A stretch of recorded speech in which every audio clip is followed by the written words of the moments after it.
తాకట్టులో ఉన్న బంగారాన్ని విడిపించి ఆ రోజు ఆన్లైన్ రేటుకే మేము కొంటాం. Sharma gold company.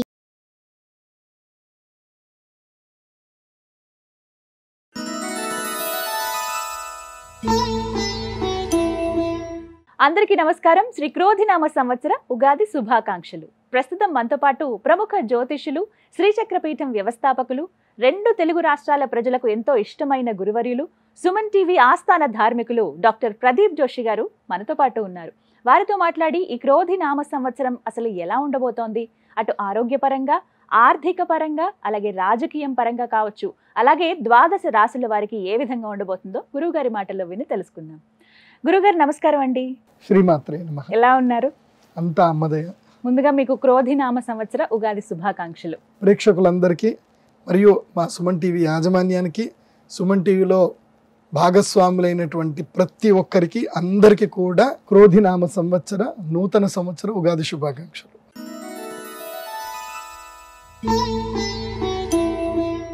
క్రోధి పేరు వింటే కొంచెం అంటే ఏమిటా అర్థం అని తెలుసుకోవాలని ఉంటుంది. ఎందుకంటే ఆ ప్రభావం సంవత్సరం అంతా ఈ మానవాళ్ళందరిపైన ఉంటుంది అనేది వింటున్న మాటే. క్రోధి అంటే ముందుగా అర్థం ఏమిటి, ఈ క్రోధినామ సంవత్సరం ఏ విధంగా ఉండబోతుంది అంటే ఏం చెప్తారు? శ్రీ గురుభ్యో నమః. శ్రీమాత్రే నమః. అచింత్య వ్యక్తరూపాయ నిర్గుణాయ గుణాత్మనే సమస్త జగదాధార మూర్తయే బ్రహ్మణే నమః. యోంత ప్రవిశ్య మమ వాచమిమాం ప్రసుప్తాం సంజీవయత్యఖిల శక్తిధరస్వధామ్న అన్యాంశ్చ హస్తచరణశ్రవణత్వగాదీన్ ప్రాణాన్నమో భగవతే పురుషాయ తుభ్యం. వ్యాసాయ భవనాశాయ శ్రీశాయ గుణరాశయే వృద్ధ్యాయ శుద్ధ విద్యాయ మధ్వాయ చ నమో నమః. ప్రథమో హనుమాన్ నామ ద్వితీయో భీమ ఏవ చ పూర్ణప్రజ్ఞస్తృతీయస్తు భగవత్కార్య సాధకాః. సత్యాభిఘ్నకరాబ్జోత్తాన్ పంచాశద్వర్షపూజకాన్ సత్యప్రమోదతీర్థార్యాన్ నౌమిన్యాయ సుధారతాన్ ఉత్తరాధిమఠాధీశాన్ సీతాపత్యర్చకాన్ మునీన్ రఘుత్తమ సకాశస్థాన్ సత్యాత్మానాం గురూన్ భజే. శ్రీమాత్రే నమః. శ్రీ గురుభ్యో నమః. వాగీషాద్యాః సుమనసః సర్వార్థానాం ఉపక్రమే యం నత్వా కృతకృత్యా స్యుః తం నమామి గజాననం. శారదా శారదాంబోజ వదనా వదనాంబుజే సర్వదా సర్వదాస్మాకం సన్నిధి సన్నిధిం క్రియాత్. మనోజవం మారుతతుల్యవేగం జితేంద్రియం బుద్ధిమతాం వరిష్టం వాతాత్మజం వానరయూథముఖ్యం శ్రీరామదూతం శరణం ప్రపద్య. జై శ్రీరామ్. శ్రీమాత్రే. క్రోధి నామ సంవత్సరం. మొట్టమొదటిగా నాకు ఈ సంవత్సరములు మనం పంచాంగ శ్రవణం చెప్పేటప్పుడు నాకు చిన్నప్పటి రోజులు గుర్తుకొస్తాయి. చిన్నప్పుడు మనకి తెలుగు సబ్జెక్ట్ ఉంటుండే, నేను తెలుగు మీడియంలోనే చదువుకున్నాను. అప్పుడు వెంకటరమణ ఎక్కాల పుస్తకం అనేది ఒకటి దొరికేది, చాలా ఫేమస్ కదండి. దాంట్లో ఎక్కాలతో పాటు ఏం ఇచ్చేవాళ్ళు అంటే సంవత్సరాల పేరు ఇచ్చారు. ప్రభవ, విభవ, శుక్ల, ప్రమోదూత, ప్రజోత్పత్తి, అలా 60 సంవత్సరాలు ఇచ్చారు. చిన్నప్పుడు మాకు గురుకులంలో మొట్టమొదటిగా మాకు మా అమ్మగారు కానీ మా ఇంట్లో చిన్నప్పుడు మాకు నేర్పించింది ఏంటంటే ఈ 60 సంవత్సరాల పేర్లు నీకు నోటికి రావాలి. 12 మాసాల పేర్లు, చైత్రం, వైశాఖం, జ్యేష్టం, ఆషాఢం, శ్రావణం మాసాల పేర్లు రావాలి, నక్షత్రాల పేర్లు రావాలి, యోగాల పేర్లు రావాలి, కరణాల పేర్లు ఇవన్నీ రావాలి అనేది మా ఇంట్లో బేసిక్ అనమాట. చిన్నప్పటి నియమం. అంటే అన్నం తినాలి అని అంటే ఫస్ట్ అన్నం తినే ముందు ఇవన్నీ చదవాలి. ఇవన్నీ చదివినాకనే అన్నం పెట్టడం, లేకపోతే లేదు.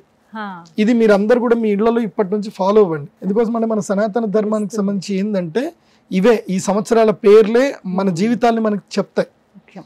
ఒకటి గుర్తుపెట్టుకోండి, ఇప్పుడు మనకి 2019, 2020 అది ఏ సంవత్సరము అంటే వికారి నామ సంవత్సరం.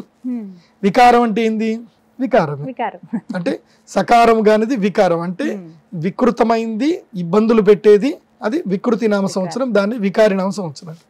2020లో ఏం జరిగింది? ప్రపంచం మొత్తం కూడా గడగడలాడిపోయింది, వికృతి అయింది. ఏం వికృతి అయింది? కోవిడ్, కరోనా వచ్చేసి మొత్తం అసలు మన కళ్ళలో కూడా ఎప్పుడు ఊహించి ఉండలేము. 60 రోజులు 90 రోజులు మనం ఇంట్లోనే ఉంటాము, లాక్డౌన్ అవుతామని ఎన్నడూ ఊహించలే. జరిగింది. భయంకరమైన వ్యాధులు వచ్చాయి, ఎంతో మంది చనిపోయారు, కొన్ని దేశాల యొక్క ఆర్థిక వ్యవస్థలు పడిపోయాయి. అది వికృతి. ప్రకృతి అంటే సజావుగా ఉండడము, వికృతి అంటే ఇదైపోవడం. ఆ తర్వాత వచ్చింది ఏంటి? శార్వరి నామ సంవత్సరం. శార్వరి నామ సంవత్సరం ఏం చేసిందంటే అందరి జీవితాలను చీకట్లోకి నెట్టేసింది. ఎందుకోసం అంటే ఇప్పుడు కోవిడ్ వచ్చే సందర్భంలో ఎంతో మంది కొత్త కొత్త వ్యాపారాలు పెట్టారు, బాగుంటుంది అనుకున్నారు. ఆల్ ఆఫ్ సడన్ గా మొత్తం వ్యాపారాలు నష్టపోయారు, అందరూ చీకట్లకి వెళ్ళిపోయాయి జీవితాలన్నీ కూడా. ఆ తర్వాత ఏమైంది, ప్లవనామ సంవత్సరం వచ్చింది. అంటే జంప్, అందరినీ తీసుకెళ్లి జంప్ చేయించింది. అంటే నదిని ఎట్లాగైతే దాటించి ఒడ్డు చేర్చిందో ప్లవనామ సంవత్సరం అందరినీ కూడా ఒడ్డు చేర్చింది. సో శోభకృత నామ సంవత్సరం లాస్ట్ ఇయర్ ఏమైంది, అందరికీ శుభాలు కలిగాయి, భారతదేశం యొక్క మార్కెట్ కూడా పెరిగింది, మళ్ళీ అందరు ఇల్లు కట్టుకుంటున్నారు, మళ్ళీ అందరికి ఉద్యోగాలు వచ్చాయి, మళ్ళీ క్యాబ్ డ్రైవర్లకు పని దొరికింది, మళ్ళీ అందరు కూడా ఎటు వెళుతున్నారు, ఫ్లైట్లలో తిరుగుతున్నారు, ఆఫీస్లకి డైరెక్ట్ వెళ్తున్నారు, ఇంకా వర్క్ ఫ్రమ్ హోమ్ తగ్గింది, ఇబ్బందులన్నీ అయిపోయి అన్ని శుభాలు కలిగాయి. ఇప్పుడు ఏమవుతుంది అంటే క్రోధి నామ సంవత్సరం. అంటే ఇప్పటి వరకు వచ్చే 4 సంవత్సరాల పేర్లకు తగ్గట్టుగానే పనులు జరిగాయి. మరి ఇప్పుడు ఏంటి, క్రోధి నామ సంవత్సరం. క్రోధము, క్రోధి అంటే క్రోధము, అంటే ఈ సంవత్సర లక్షణం అంతా కూడా క్రోధం, అంటే కోపాలు ఎక్కువగా పెరుగుతాయి, విపరీతమైన కోపాలు పెరుగుతాయి, మనుషులకు మధ్యన నమ్మకం తగ్గిపోతుంది. సో హ్యాండ్ లోన్స్ ఇచ్చుకోవడము, కొట్లాడుకోవడము, భార్యాభర్తల మధ్యన కొట్లాడుకోవడము, చిన్న చిన్న తగాదాలకు రోడ్ల మీద ఆపేసుకొని రోడ్ల మీదనే కొట్లాడుకోవడము, ప్రతి చిన్నదానికి పోలీస్ స్టేషన్ వెళ్ళిపోవడము, కేసులు పెట్టుకోవడము, ఇలా ఈ సంవత్సరం అంతా ఎట్లా ఉంటుంది అనేది మనకి భగవద్గీత చెప్తుంది. క్రోధ లక్షణం ఏంది అనేది మన భగవద్గీత చెప్తుంది. క్రోధాత్ భవతి సమ్మోహ, సమ్మోహాత్ స్మృతి విభ్రమ, స్మృతిభ్రంశాత్ బుద్ధినాశ, బుద్ధినాశాత్ ప్రణశ్యతి. క్రోధం యొక్క లక్షణం మనకి కృష్ణుడు చెప్పాడు. ఈ సంవత్సరం అంతా ఇదే జరుగుతుంది. అంటే మనుషులు క్రోధముతో ఏమవుతారంటే క్రోధాత్ భవతి సమ్మోహ, అంటే ఒక సమ్మోహంలో పడిపోతారు. క్రోధం వచ్చింది అని అంటే ఒక మాయలో పడిపోతారు. ఏం జరుగుతుంది, ఏం కథ, పెద్ద చిన్న, ఎవరున్నారు ఎవరు లేరు, ఇంకేం ఆలోచించరు. కోపం వచ్చింది అని అంటే కోపం అనేది చండాలుడు అని అర్థం అనమాట. ఇంకా సో కోపం వచ్చింది అంటే మూర్ఖత్వం వచ్చేస్తుంది. దాంతో సమ్మోహం, క్రోధాత్ భవతి సమ్మోహం, సమ్మోహాత్ స్మృతి విభ్రమ, అంటే బుద్ధి మొత్తం పనిచేయకుండా పోతుంది. స్మృతి భ్రంశాత్ బుద్ధినాశ, దాంతో బుద్ధి పనిచేయదు. ఏ పని చేయాలి, ఎవరితో ఎంత మాట్లాడాలి, ఎక్కడ పెట్టుబడులు పెట్టాలి, ఎక్కడ పెట్టకూడదు, అసలు ఎవరికి అమ్మాలి, ఎవరు నమ్మాలి, ఎవరు నమ్మకూడదు, ఎక్కడ సంతకాలు పెట్టాలి, ఎక్కడ పెట్టకూడదు, ఇలాంటివన్నీ కూడా పాడైపోతాయి. బుద్ధినాశాత్ ప్రణశ్యతి, దాంతో ఇవి అవుతుంది. కాబట్టి ఈ క్రోధి నామ సంవత్సరం వల్ల ఏం జరుగుతుందనంటే మద్యము తాగే వాళ్ళు ఎక్కువ అవుతారు, డ్రగ్స్ తీసుకునే వాళ్ళు ఎక్కువ అవుతారు, ఆల్కహాల్ అడిక్ట్స్ ఎక్కువ అయిపోతారు, సైకోసమాటిక్ డిసీజ్లు ఉండే వాళ్ళు ఎక్కువైపోతారు, మానసిక వ్యాధులు ఎక్కువైపోతాయి. చిన్న పిల్లలు కూడా వీడియో గేమ్లు ఆడుతూ వాళ్ళని వాళ్ళు హింసించుకునే స్థాయికి వెళ్ళిపోతారు. సో ఈ వీడియో గేమ్లు చాలా ఎక్కువైపోతాయి. తర్వాత ఈ సంవత్సరం లోపల ప్రజలు సమ్మోహితులైపోయి బెట్టింగ్లు కట్టుకుంటూ, తర్వాత ఇంకా ఏవేవో ఉంటాయి కదా, ఈ మనీ లాండరింగ్లోనూ దీంట్లోనూ బిట్ కాయిన్స్లోనూ డబ్బులన్నీ పోగొట్టుకుంటారు. భార్యాభర్తల మధ్యన కలహాలు ఏర్పడతాయి, అక్రమ సంబంధాలు విపరీతమైపోతాయి, అందరు వెళ్ళి కోర్టులో వెళ్ళి కూర్చుంటారు.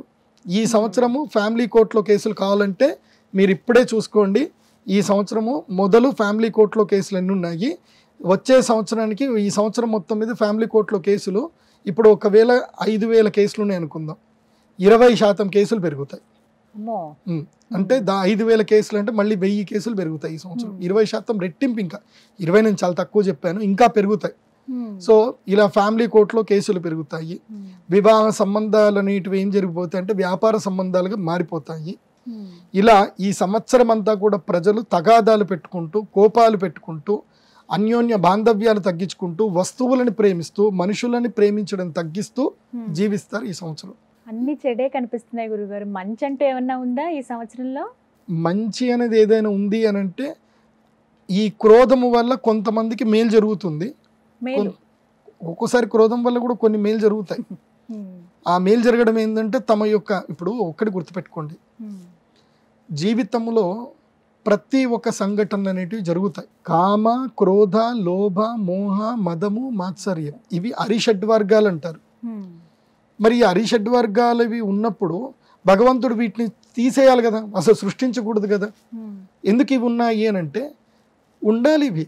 జీవితంలో షడ్రుచులు, ఇప్పుడు ఉగాది రోజు మనం ఏం చేస్తాం, 6 రుచులు కలుపుకొని మనం తింటాం. ఉగాది అంటే ఏంటి, వేప చేదు కలుపుకుంటాం, పులుపు చింతపండు కలుపుకుంటాం, అదేవిధంగా ఒగరు మామిడికాయ కలుపుకుంటాం, సో తీపికి బెల్లం కలుపుకుంటాం. సో తర్వాత ఓ వాము అనేది కూడా కలుపుకుంటాం. ఇలా ప్రతి దాన్ని కలుపుకొని అన్నీ చేసుకొని మనం తింటున్నాం కదా. అంటే ఉగాది ఏం చెప్తుందంటే జీవితము నవరసమయము షడ్రసోపేతమైనటువంటిది. కోపం వల్ల ఒక్కొక్కసారి కొంతమందికి మేలే జరుగుతుంది. ఇప్పుడు ఉదాహరణకి ఒక ఇద్దరు భార్యాభర్తలు ఉన్నారు అనుకుందాం. వాళ్ళకి ఎప్పుడు తగాదాలు జరుగుతున్నాయి. తన భర్త వల్ల ఆమె విసిగి వేసారిపోయింది. ఏదో ఒక సందర్భంలో ఆమె బ్రస్ట్ అవ్వాల్సిందే. సో ఆమె బర్స్ట్ అయినప్పుడు కోపంతో కొట్లాడుతుంది, లేదా కేసు పెడుతుంది, లేదంటే ఆ మొగుడైనా కేసు పెడతాడు. సో ఒక్కొక్క సందర్భంలో మనిషి ఎట్లాగైతే కనుక క్రోధం అనేటువంటిది తను బస్ట్ అయిపోవడం అంటే ఓపిక సహనము స్థాయిని కోల్పోవడమే కోపం. సో ఆ కోపం వచ్చినప్పుడు కొన్ని మేలు జరుగుతాయి. దూరం అవ్వాల్సిన వాళ్ళు దూరం అవుతారు, దగ్గర అవ్వాల్సిన వాళ్ళు ధైర్యంతో దగ్గర అవుతారు. సో ఏది రైటు ఏది రాంగు అని చెప్పడానికి ఉండదు. ప్రకృతిని మనం ఎప్పుడూ ఏమీ అనలేము, తక్కువ అంచనా అస్సలు వేయలేము. మనల్ని మించినటువంటి ఆల్గారిథం తెలివితేటలు ప్రకృతికి ఉంటాయి. అదే మనకి ఏది మంచిదో అదే ఇస్తుంది. అలా మంచి చెడు అని కాదు, జీవితంలో ఒక్కొక్క స్థాయికి వెళతారు. ఇప్పుడు ఒక వ్యక్తికి చెడు జరగనప్పుడు అతని జీవితంలో మంచి జరగదు. గుర్తుపెట్టుకోండి, రెండు ఉండాలి. ఇప్పుడు ఒక కాయిన్ కి బొమ్మ బొరుసు రెండు ఉన్నట్టు జీవితంలో దేన్ని వచ్చినా నాకు తెలిసి ఒకటే, అది మంచి కానీ చెడు కానీ జీవితంలో ఏది వచ్చినా మనం యాక్సెప్టెన్స్ అనేది మనం అలవర్చుకోవాలి. ఎస్, నాకు ఇది పరిస్థితి ఉంది, నేను దీన్ని ఓవర్కమ్ చేయాలి. సో ప్రతి ఒక్క దాన్ని కూడా మనం ఓవర్కమ్ చేస్తూ పోవాలి. ఇప్పుడు ఉదాహరణకి నా జీవితంలోనే జరిగింది. 2014లో మా నాన్నగారు చనిపోయే సమయానికి నాకు శత్రువులందరూ మీద పడిపోయారు. నేను ఒక్కసారి రోడ్డు మీద పడిపోయాను. ఆ టైం నాకు చెడు టైం, కానీ నాకు అది మంచి చేసింది. ఆ 14 తెలిసింది. ఇప్పుడు నాకు చెడు టైం వచ్చింది. ఇప్పుడు నేనేం చేయాలి? నేను దీన్ని ఓవర్కమ్ చేయాలి. ఈ బ్యాడ్ టైంని నేను ఓవర్కమ్ చేయాలి. దానికి మనం తల వంచకూడదు. ఇప్పుడు సముద్రంలో ఆటలు వస్తున్నాయి, పెద్ద పెద్ద అలలు వస్తున్నాయి. అలా వచ్చినాయని సముద్రం మనం ఈదకుండా ఉంటామంటే చక్కగా పడవ తయారు చేసుకుంటాము. లోతెంతో తెలియకనే పడవల్లే అడుగేస్తే దారియను అంటుందా కడలైనా కదా. అంత పెద్ద కడలైనా సరే నువ్వు పడవలాగా అడుగేగి నీకు దారిస్తుంది. అలాగే ప్రతి సంవత్సరము కొంతమందికి ఆటుపోట్లు వస్తాయి, కొంతమందికి చెడు సందర్భాలు వస్తాయి. వాటి నుంచి మనము లెసన్స్ నేర్చుకొని ముందుకెళ్ళాలి. అదే ఈ క్రోధి నవ సంవత్సరం చెప్తుంది. సో కోపాలు ఎక్కువ అవుతాయి, కోపతాపాలు ఎక్కువ అవుతాయి. కాబట్టి మిమ్మల్ని మీరు నిగ్రహించుకోవడం అనేది ఉంటుంది, కానీ అది ప్రకృతి. దాన్ని మనం ఏం చేయలేము. ఏది జరుగుతుందో అలా జరగనివ్వండి. ఏది జరిగినా మన మంచికే అనుకోవాలి. ఇది క్రోధి నామ సంవత్సరం యొక్క అర్థము. సో ప్రజలు ప్రతి చిన్నదానికి మాత్రం గొడవలు పెట్టుకోకండి, అదొక్కటే నేను చెప్తాను. చాలా చక్కగా వివరించారండి. ముందుగా భయం వేసింది, అంత కోపం రగిలిపోతారు అందరూ అని అంటే, కానీ ఏది జరిగినా మన మంచికే, అది తర్వాత మంచికే దారి తీస్తుంది అన్నారు. కాబట్టి కాస్త ఊరట అనుకోవాలి మీ మాటలతో. అంతే.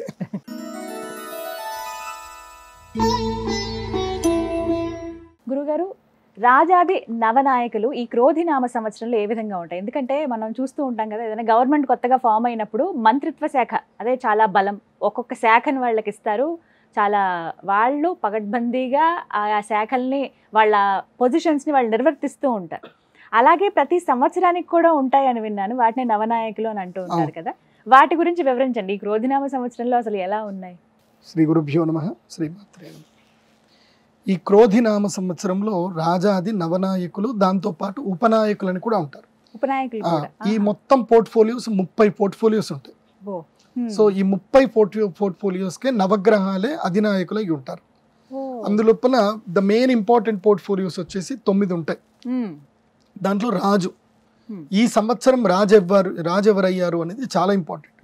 రాజును బట్టే మొత్తము అందరూ, అందుకోసం అంటే రాజు ఎట్లా ఉంటే మిగతా వాళ్ళందరూ అలాగ ఉంటారు. రాజు బాగా లేడు అనుకోండి, ఇక మొత్తం అంతా కొలాప్స్ అయిపోయినట్టు, తథా ప్రజ.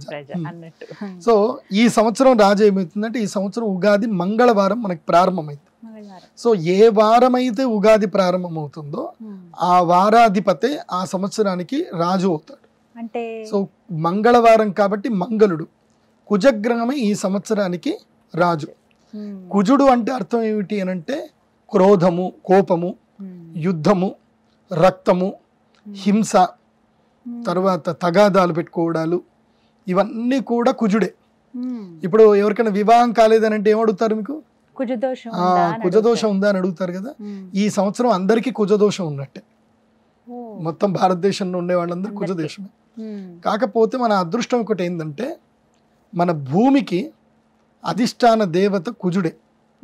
అంటే మన భూమి నుంచి పుట్టింది కుజుడు, అంటే భూమి నుంచి ఒక భాగం విడిపోయింది కుజగ్రహం అని కూడా అంటారు. అందుకే కుభ్యాం జాయతే ఇతి కుజః అంటే భూమి పుత్రుడు అని కూడా పిలుస్తారు కుజుడు. అంటే భూమి నుంచి విడిపోయి పుట్టాడు కాబట్టి కుజుడు. కాబట్టి కొంచెం అమ్మ మీద ప్రేమ ఎక్కువ ఉంటుంది కాబట్టి ఈ భూమండలములో ఎవరెవరిని చక్కదిద్దాలి, ఎవరెవరి వీపులు చర్చాలి, ఎవరిని ఎక్కడ కూర్చోబెట్టాలి, ఎవరిని తీసుకెళ్లి విసిరేయాలి, ఇవన్నీ పనులు ఈ సంవత్సరం జరుగుతుంది. అంటే ఆల్మోస్ట్ ఏంటంటే ఒక ఠాగూర్ సినిమా చూసినట్టుగా ఉంటుంది ఈ సంవత్సరం అంతా. ఊహించనివన్నీ జరుగుతాయి, దుర్మార్గులైనటువంటి వాళ్ళకు శిక్షలు పడతాయి, ప్రజల్లో రాజకీయ నాయకులు చాలా కోపంగా బిహేవ్ చేస్తారు, ఒక చిన్న తప్పు జరిగిన ఇన్స్టెంట్ జడ్జిమెంట్కే వెళ్ళిపోతారు, కోర్టు వరకు వెళ్లకుండా. సో యోగి ఆదిత్యనాథ్ గారి ప్రభుత్వం ఎలా ఉంటుందో ఈ సంవత్సరము ప్రభుత్వాలు కూడా అలాగే పనిచేస్తాయి, అలాగే పనిచేస్తాయి ప్రభుత్వాలన్నీ కూడా. ఎక్కడైనా ఏదన్నా అల్లర్లు జరిగాయి, ఆ అల్లర్లకు సంబంధించి ఎంక్వైరీలు పెద్దగా ఉండవు, సీసీటీవీ ఫుటేజ్ చూస్తారు, ఎవరెవరు చేస్తారు, తీసుకెళ్లిపోయి బుల్డోజర్లతోటి కూల్చేస్తారు. ఇంకా పెద్దగా ఏమి ఉండదు. ఎవరైనా ప్రభుత్వ ఆస్తులు పాడు చేశారు అని అంటే ఇమ్మీడియట్లీ వాళ్ళ ఫోటో చూస్తుంది, దాంతో వాళ్ళ ఆధార్ కార్డుకి ఏమేమి ఆస్తులు అటాచ్ ఉన్నాయో అవన్నీ కూడా ప్రభుత్వం అటాచ్ చేసేసుకుంటుంది అప్పుడప్పుడే. సో ఇన్స్టెంట్ సొల్యూషన్స్ వస్తాయి, ఇన్స్టెంట్ జడ్జిమెంట్స్ వస్తాయి, క్రైమ్ రేట్ తగ్గడానికి చాలా వరకు ఉపయుక్తమైనటువంటి చట్టాలు వస్తాయి భారతదేశంలో. ఇది కుజుడు రాజయ్యాడు కాబట్టి ఈ దేశంలో రాజు చాలా తీవ్రంగా ఉగ్రంగా కోపంగా పనిచేస్తాడు, అంటే చెడుని ఎవరు కూడా సహించరు. ఇలాంటి పరిస్థితులు ఈ సంవత్సరం ఏర్పడతాయి. దీనికి శ్లోకం ఏం చెప్తారంటే క్రోధబ్దే త్వకిలాలోకాః క్రోధలోభ పరాయణాః ఇతి దోషణ నియతం మధ్య సస్యార్ఘ వృష్టయః అని శాస్త్రం చెప్పారు. అంటే క్రోధబ్దే త్వకిలాలోకాః అంటే క్రోధబ్దే అంటే ఈ క్రోధినామ సంవత్సరంలో, అబ్ధము అంటే సంవత్సరం, క్రోధినామ సంవత్సరంలో అఖిలాలోకాః అంటే లోకంలో ఉన్న ప్రజలందరూ కూడా క్రోధ లోభ పరాయణాః. క్రోధ అంటే ఏంటి? కోపము. లోభము అంటే ఏంటి? అత్యాశ.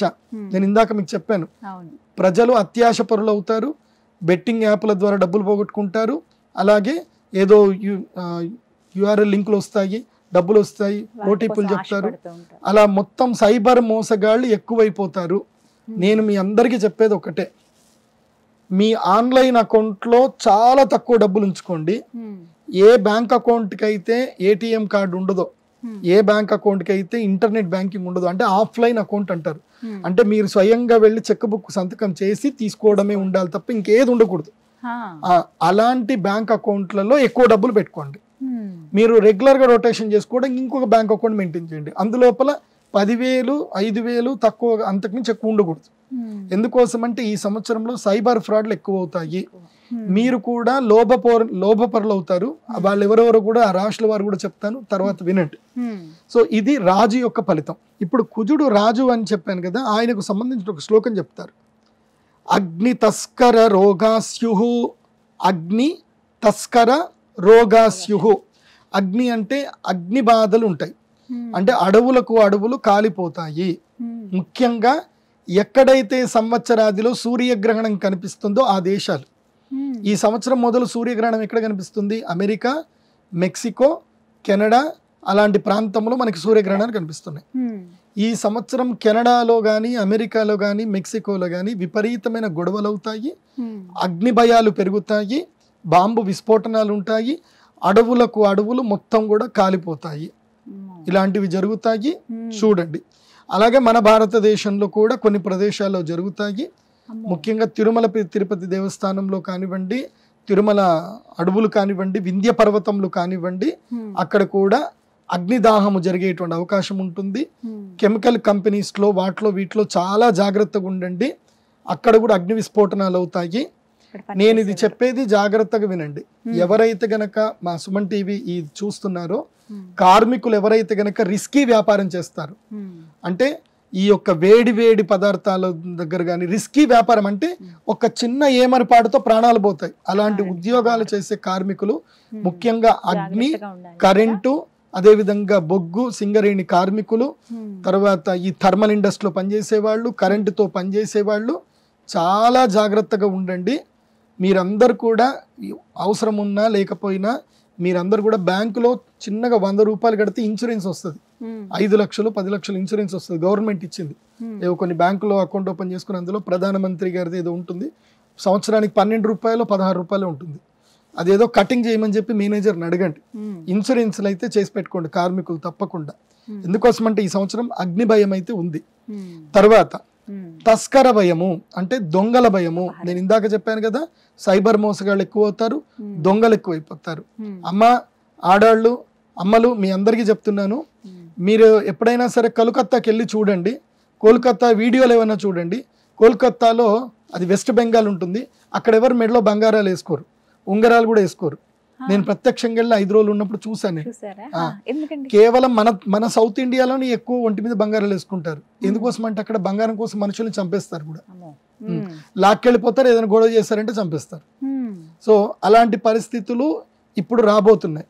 ఎందుకోసం అంటే బంగారం ధర అంత ఇంత కాదు, ఈ సంవత్సరం బంగారం ధర పెరిగిపోతుంది కాబట్టి మెడలో అవసరమైతే రోల్డ్ గేళ్ళు వేసుకొని తిరగండి. గోల్డ్ ఏదైనా ఉంటే గనక ఈ సంవత్సరానికి మాత్రం లాకర్లో పెట్టండి, ప్రాణాల మీదకి తెచ్చుకోవద్దు. చైన్ స్నాచర్లు పెరుగుతారు. ఎందుకోసం అంటే ఒక్క క్షణంలో భయపెడితే వాడికి 10 లక్షల రూపాయలు వస్తాయి ఈజీగా. ఒక 10 తులాల బంగారం అనుకోండి 7 లక్షలు, 20 తులాల బంగారం అయితే పక్కా ఉంటుంది. మనలోకైతే గోల్డ్ ఏది పెద్ద పెద్ద గొలుసులు చైన్లు ఉంటాయి. మన ఆంధ్రాకు పోయినా ఎటువైనా చంద్రహారాలు ఆహారాలు అవి వేసుకొని తిరగండి, ఏం పర్లేదు. మీరు ఏదైనా ఫంక్షన్లకు వెళ్ళినప్పుడు కారు దిగిన తర్వాత ఫంక్షన్ హాల్ ఎంటర్ అయిన తర్వాత వేసుకోండి, మళ్ళీ జాగ్రత్త పెట్టేసుకొని ఇంటికి వచ్చేయండి. ఈ సంవత్సరం దొంగల భయం విపరీతంగా ఉంది, ఇది గుర్తుపెట్టుకోండి. అండ్ రక్షక పోలీసులు ఎవరైతే ఉన్నారో వాళ్ళు కూడా జాగ్రత్త పడండి. ఈసారి ట్రైన్లో దొంగలు ఎక్కువ అవుతారు. తర్వాత వాహనాల మీద కోడిగుడ్లు వేసి దొంగతనాలు చేసే వాళ్ళు ఎక్కువ ఉంటారు. వాహనాలని టైర్ బ్లాస్ట్ చేసి దొంగతనాలు చేసే రకాలు ఎక్కువ ఉంటాయి. ఇవి క్రైమ్ న్యూస్లో, సుమన్ టీవీ న్యూస్లో కూడా వస్తాయి, మీరు చూడండి. నేను చెప్పేది వాక్కు సత్యం అవుతుంది కాబట్టి ఏదైనా డిజిటల్ మనీ రూపంలో పెట్టుకోండి, క్యారీ చేయకండి. బంగారం వేసుకోవద్దు, ఈ సంవత్సరం వద్దు అని చెప్తున్నా. నెక్స్ట్, నృప విగ్రహతాభృషం. రాజులు పరస్పర విరోధముతోటి కొట్లాడుకుంటారు, వాగ్వివాదాలు చేసుకుంటారు, అసెంబ్లీలో ఒకళ్ళనొక్కళ్ళు తిట్టుకుంటారు. ఇది మనం చూస్తానే ఉంటాము. ఆంధ్రప్రదేశ్లో అయితే విపరీతంగా ఉంటుంది తిట్టుకోవడాలు. హతసస్యో బహువ్యాళో భౌమే వృష్టి వినాశనం. హతసస్యో బహువ్యాళో, హతసస్యో అంటే సస్యములు నాశమవుతాయి, అకాల వర్షములు పడతాయి. ఇప్పుడు గర్భపాత లక్షణం అని ఉంటుంది. ముఖ్యంగా చైత్రమాసం అంటే ఈ సంవత్సరం మొదలై చైత్రమాసంలోనే ఏం జరుగుతుంది అని అంటే ఏప్రిల్ 14వ తారీఖు నుంచి మొదలు మే 14వ తారీఖు వరకు అకాల వర్షాలు పడతాయి, మామిడి పిందెలు రాలిపోతాయి, తర్వాత టమాటా పంట కానీ కూరగాయల పంటలు కానీ నాశనం అవుతాయి. దీని ప్రభావం వల్ల మే 14 నుంచి జూలై 24 వరకు కూరగాయలు కొందామంటే భయపడతారు జనాలు. మన తెలుగు వాళ్ళకి అత్యంత ఇష్టమైనది ఒకటి ఉంటుంది అనమాట, బడ్జెట్ కూర ఒకటి ఉంటుంది. అదేంటి అని అంటే ఆవకాయ. మనం ఆవకాయ వేసుకొని తినడం అలవాటు చేసుకుంటాం. ఇంకా అంటే మధ్య తరగతి కుటుంబాలు, బిలో లో క్లాస్ వాళ్ళు ఎవరైతే ఉంటారో కూరగాయలు కొనుక్కోలేకపోతారు. కాబట్టి నేనేం చెప్తానంటే మన సుమన్ టీవీలోనే సుమన్ టీవీ హెల్త్ కొన్ని ఉంటాయి, అందులోపల టెర్రస్ మీద కూరగాయలు ఎట్లా పండించాలో అన్ని నేర్పిస్తున్నారు, వీళ్ళే చెప్తున్నారు. కాబట్టి మీరు ఇప్పటి నుంచి కూరగాయలు పండించేసుకోండి. టొమాటా కొనాలి అని అంటే 80 రూపాయల కిలో అవుతుంది, గుర్తుపెట్టుకోండి. ఇప్పటి నుంచి మే జూన్ జూలై ఈ 2 నెలలు టమాటా మనం ముట్లేము, కొనుక్కోలేము. కొత్తిమీర కూడా కొనుక్కోలేము. పాలకూర కూడా 30 రూపాయలు, దాదాపుగా 120 రూపాయల కేజీ అవుతుంది పాలకూర. కొత్తిమీర 200 రూపాయల కిలో అవుతుంది. అల్లం రేటు పెరుగుతుంది. నిమ్మకాయ ఒకటి 5 రూపాయలు అవుతుంది. సో ఇలా చాలా ధరలు పెరిగిపోతాయి, జాగ్రత్త. అందుకే సస్యనాశనం అంటే ఏంటి, సస్యములు నాశనం అవుతాయి. నాశనమైన ఆటోమేటిక్ ఏం జరుగుతుంది, రేటు పెరిగిపోతుంది. ఎందుకోసం అంటే మనకు మార్కెట్లో ప్రోడక్ట్ తక్కువ అయితే దాని యొక్క డిమాండ్ ఎక్కువ అయిపోతుంది. సో డిమాండ్ తక్కువ, ప్రోడక్ట్ తగ్గిపోతే దాని రేట్ ఎక్కువ అయిపోతుంది. కాబట్టి ఇది జరుగుతుంది. ఇంకోటి ఏం చెప్పారు, వృష్టి వినాశనం అంటే వర్షము వల్ల నాశనాలు ఎక్కువ జరుగుతాయి. వర్షం కూడా తక్కువగా పడుతుంది. అది ఎక్కడెక్కడ పడుతుంది అనేది నేను మళ్ళీ చెప్తాను. స్టే ట్యూన్, కంటిన్యూ ఉంటుంది. నెక్స్ట్, ఈ సంవత్సరము మంత్రి ఎవరు అవుతున్నారు? మంత్రి ఎవరు అంటే శనిగ్రహం. ఓ శని మంత్రి. ఇప్పుడు రాజు ఒకవేళ ఎక్స్క్యూజ్ చేయొచ్చేమో, రాజుగారికి అన్నీ తెలియదు, కానీ మంత్రి గారు ఆయనకు అన్నీ తెలుస్తాయి. ఇప్పుడు మనకి భారతదేశ రాష్ట్రపతి గారు ఏంటంటే రాష్ట్రం అక్కడే ఉంటారు, ఏదైనా ఉంటే జీవోలు వస్తాయని సంతకం చేయడం వరకే వాళ్ళ పని ఉంటుంది, ఎంక్వైరీ చేసి సంతకం చేస్తారు, గవర్నర్ నుంచి చూసుకుంటారు వాళ్ళు. కానీ మొత్తం అంతా చూసేది ప్రధానమంత్రి గారు కదా. కాబట్టి రాజుగారి తర్వాత అత్యంత శక్తి సంపన్నుడు శని. సో శని అంటే ఎవరు చెప్పండి? శని అంటే మనకేం తెలుస్తుంది అంటే ఈయన యమధర్మరాజు యొక్క అన్నగారు. కాబట్టి ఏంది, యమధర్మరాజు యొక్క అన్నగారు సాక్షాత్తు గ్రహాలకు రాజు అయినటువంటి సూర్యుడి యొక్క పుత్రుడు. శనిని ఏమంటారు అంటే సమవర్తి అంటారు. అదేవిధంగా ఏం చేస్తారు, కర్మ విపాక కారకుడు అంటారు. శని కర్మ విపాక కారకుడు అయ్యాడు కాబట్టి అతని మంత్రి అయ్యాడు. కాబట్టి ఏం జరుగుతుంది, మంత్రి శని అయ్యాడు. ఈయన సమవర్తిత్వం అంటే అందరినీ సమానంగా చూస్తాడనమాట. ఎవరు పెద్ద గొప్ప పేద ఇదేముండదు. లైక్ మన ప్రధానమంత్రి నరేంద్ర మోదీ గారు ఎలాగైతే గనక ఒక స్త్రీమూర్తి వచ్చి దండం పెడితే అమ్మ నమస్తే చేయకు అని అంటాడు, ఓ పెద్ద ఆవిడ వచ్చి దండం పెట్టినా ఆయన నమస్తే చేయొద్దు అంటాడు. అందరినీ సమానంగా చూస్తాడు, మళ్ళీ ఎవరెవరిని ఎక్కడ దొక్కాలో అక్కడ దొక్కుతాడు. కాబట్టి ఈ శని కూడా అదే పని చేస్తాడు. మధ్య వృష్టి అంటే వర్షాలు ఎక్కువ పడవు, మధ్య వృష్టి అంటే సాధారణంగా వర్షాలు పడతాయి. తర్వాత మంద సస్యం అంటే సస్యములు కూడా పెద్దగా పెరగవు. మనకి ఒక ఎకరానికి 40 బస్తాలు అనుకున్న చోట 30 బస్తాలే వస్తాయి, గుర్తుపెట్టుకోండి. సర్వే పాపరతా నరాహ, నరులందరూ కూడా పాప నిరతులు అయిపోతారు. అంటే తప్పు చేయడం పెద్ద ఏం కాదు అని చెల్తా అందరు చేస్తున్నారు, మనం కూడా చేసేద్దాం అంటే అందరూ ఆల్కహాల్ అడిక్ట్ అయిపోవడము అదేం పెద్ద తప్పు కాదు. అదేవిధంగా ఎక్కువగా స్త్రీల వల్ల పురుషులు ఏడుస్తారు, అంటే హనీ ట్రాపింగ్లో పడి ఏడుస్తారు, ముందుకు వెళ్ళలేరు, వెనక్కి వెళ్ళలేరు, కేసులు పెడుతున్నారంటారు. వీడియో కాల్స్ చెయ్యకండి, ముఖ్యంగా పురుషులు హనీ ట్రాప్లో పడకండి, జాగ్రత్త. కేసు ఇది ఆకొచ్చి ముళ్ళు మీద పడ్డా, ముళ్ళెళ్ళి ఆకు మీద పడ్డా ఆకుకే నష్టము. ఆ ఆకు ఎవరో కాదు, యంగ్ అబ్బాయిలు. మీ జీవితాలు నాశనం చేసుకోకండి, మీ ఆస్తులు కూడా రాయించేసుకుంటారు, జాగ్రత్త. ప్రజాపీడ భవేన్నిత్యం, ప్రజలందరూ కూడా పీడా భవేన్నిత్యం అంటే పీడని అనుభవిస్తారు. నేను మళ్ళీ చెప్తున్నాను, తెలుగు రాష్ట్ర ప్రజలకు చెప్తున్నాను, మీరు పీడ అనుభవించే అవకాశం మీ దగ్గర ఉంది, పీడని విముక్తి చేసుకునే అవకాశం కూడా మీ దగ్గర ఉంది. ఆ పీడ పొందుతారా, పీడ విముక్తులు అవుతారా అనేది మేము 13వ తారీఖు మీ చేతిలో ఉంది, అది మీ ఇష్టం. ప్రజాపీడ భవేన్నిత్యం, మనకైతే జ్యోతిష్యం ఏం చెప్తుంది, ప్రజలు పీడని అనుభవిస్తారు అని చెప్తుంది. సో అది అనుభవిస్తారా అనుభవించారా అనేది మీరు చూసుకోండి. సూర్యపుత్రేతు మంత్రిని, సూర్యపుత్రుడు మంత్రిగా ఉన్నప్పుడు ఇది జరుగుతుంది అని చెప్పారు. కాబట్టి ప్రజలు అత్యాశకు వెళ్ళకండి, బంగారం వేసుకొని తిరక్కండి, దొంగలు ఎక్కువ అవుతారు. అదేవిధంగా రైతులు పంటలు వేసేటప్పుడు 6 తడి పంటలే వేసుకోండి, వర్షాధార పంటలు ఈ సంవత్సరం రావు. క్లియర్గా చెప్తున్నాను. ఎందుకోసమంటే చాలా మంది కర్ణాటకలో కానీ మహారాష్ట్రలో కానీ ఇటు రాయలసీమ ప్రాంతంలో కానివ్వండి, మన వైపు ఇది తూర్పుగోదావరి జిల్లా కోస్తా జిల్లాలో కానీ మనకు వర్షపు నీళ్ళు వస్తాయి, ఈ సంవత్సరం వర్షపు నీళ్ళతోటి పంటలు వస్తాయి అని చెప్పి ఆ నమ్మకంతో పంటలు వేస్తారు. కానీ ఆ పంటల వల్ల పెద్దగా లాభాలు రావు. ఎక్కువగా పెట్టుబడులు పెట్టకండి, ఎక్కువ ఖర్చులు పెట్టుకోకండి, 6 తడి పంటలు వేయండి. నేను ప్రజలందరికీ చెప్పేది ఏంటంటే ఇవి అరికలు, ఇవి వాటికి ఎక్కువ నీళ్ళు అవసరం ఉండదు. సిరిధాన్యాలు పండించడానికి ఎక్కువగా మక్కువ చూపించండి. ప్రజలు కూడా సిరిధాన్యాలు తినడానికి ఎక్కువగా మక్కువ చూపించండి, అది బాగుంటుంది. వాటికి ఎక్స్పోర్ట్ క్వాలిటీ కూడా, రేటు కూడా బాగా వస్తుంది. బియ్యము ధర ఈ సంవత్సరము కేవలము కిలోకి 5 రూపాయలు మాత్రం పెరుగుతుంది. కానీ వరి ధర మాత్రం, అంటే వడ్ల ధర మాత్రం పెరగదు. వరికి ఎంత ఉందో అంత ఉంటుంది, ఇంకా తక్కువ అవుతుంది. మొన్నటిదాకా 5200 టన్ను వచ్చింది, ఇప్పుడు అంతకుమించి కూడా తగ్గుతుంది. సో కాబట్టి మంద సస్యాహ అది జరగదు, అది గుర్తుపెట్టుకోండి. నెక్స్ట్ సేనాధిపతి అయినటువంటి శుక్రుడి యొక్క ఫలితం. శుక్రుడు సేనాధిపతి అంటే సైన్యానికి నాయకుడయ్యాడు శుక్రుడు. దీనివల్ల ఏం జరుగుతుందంటే సైనికులు ఎక్కువగా వీడియోలు తీయడము, పోలీసులు కూడా ఎక్కువగా ఇన్స్టాగ్రామ్లోను ఫేస్బుక్లోను రక్షక భటులు వీళ్ళందరూ ఫేమస్ అవ్వాలని చూసుకోవడము, ఇవన్నీ కూడా జరుగుతుంది. కొంతమంది రక్షక దాంట్లో ఉన్నటువంటి వాళ్ళు సైనికులు కూడా అభాసు పాలవుతారు, ఇలాంటివి చేసి ఉద్యోగాలు కోల్పోతారు, జాగ్రత్త. అంటే మన భారతదేశానికి సంబంధించిన రహస్యాలు ఎక్కడ బయటపడకూడదు. సో మీరు డ్యూటీ డ్రెస్ వేసుకొని ఏం చేయకండి. ఎందుకోసం అంటే సైన్యాధిపతికి శుక్రుడు వచ్చాడు అనుకోండి, శుక్రుడు ఎంటర్టైన్మెంట్. శుక్రుడు అంటే మేకప్లు, ఆర్టిస్టులు, ఎంటర్టైన్మెంట్లు, ఆనందము, భోగ విలాసాలు, ఇవన్నీ శుక్రుడు. శుక్రుడు సైన్యాధిపతి అయ్యాడు అనుకోండి, యుద్ధం అయితే జరగదు. ఏం జరుగుతుందో చెప్పండి. ఇక్కడ చెప్తున్నారు, సువృష్టిరత్యంత సమృద్ధ సస్యం సుభిక్షమర్ఘ్యో బహుళోధరిత్యాం నరాస్త్రియ కామరత ప్రవృత్తా సైన్యాధిపత్యే కలు భార్గవస్య.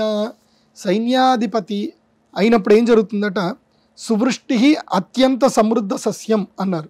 సువృష్టి ఎప్పుడు? శుక్రగ్రహానికి సంబంధించిన మాసాన్ని శ్రావణ మాసం అంటారు. ఈ శ్రావణ మాసంలో మాత్రం మంచి వర్షాలు పడతాయి. ఈ ఒక్క నెలనే శ్రావణ మాసము, భాద్రపద మాసంలో మాత్రమే ఈ సంవత్సరం వర్షాలు బాగుంటాయి. మళ్ళీ ఎప్పుడు కూడా అంటే కొంచెం దసరాను ఆ టైంలో వర్షాలు పడతాయి, కానీ ఈసారి లేవు. ఈసారి వర్షాలు ఇప్పుడే పడతాయి. అందుకే నేను చెప్పేది ఏంటంటే, మీరు గవర్నమెంట్ని తిట్టకండి. హైదరాబాద్, చెన్నై, బెంగళూరు నగరవాసులకు, సిటీలో ఉండేటువంటి వాళ్లకు అందరికీ చెప్తున్నాను, ఈ సంవత్సరం వర్షాలు పడవు. కాబట్టి ఈ 1 ఇయర్ బిగినింగ్లోనే మీరేం చేయండి, మీ ఇంటి మీద పడ్డే వర్షపు నీళ్ళన్నీ కూడా మీ ఇంట్లో స్టోర్ అయ్యేటట్టు చూసుకోండి. ప్రతి ఇంట్లో 20,000 లీటర్ల నీళ్లు కాపాడుకునేటట్టుగా ప్రయత్నం చేయండి. ప్రతి అపార్ట్మెంట్లో ఉండేటువంటి వాళ్ళు మినిమం 1,00,000 నుంచి 5,00,000 లీటర్ల నీళ్లు కాపాడుకునే ప్రయత్నం మీరు ఇప్పుడే చేసుకోండి. ఎందుకోసం అంటే ఇది బిగినింగ్, క్రోధినామ సంవత్సరం బిగినింగ్.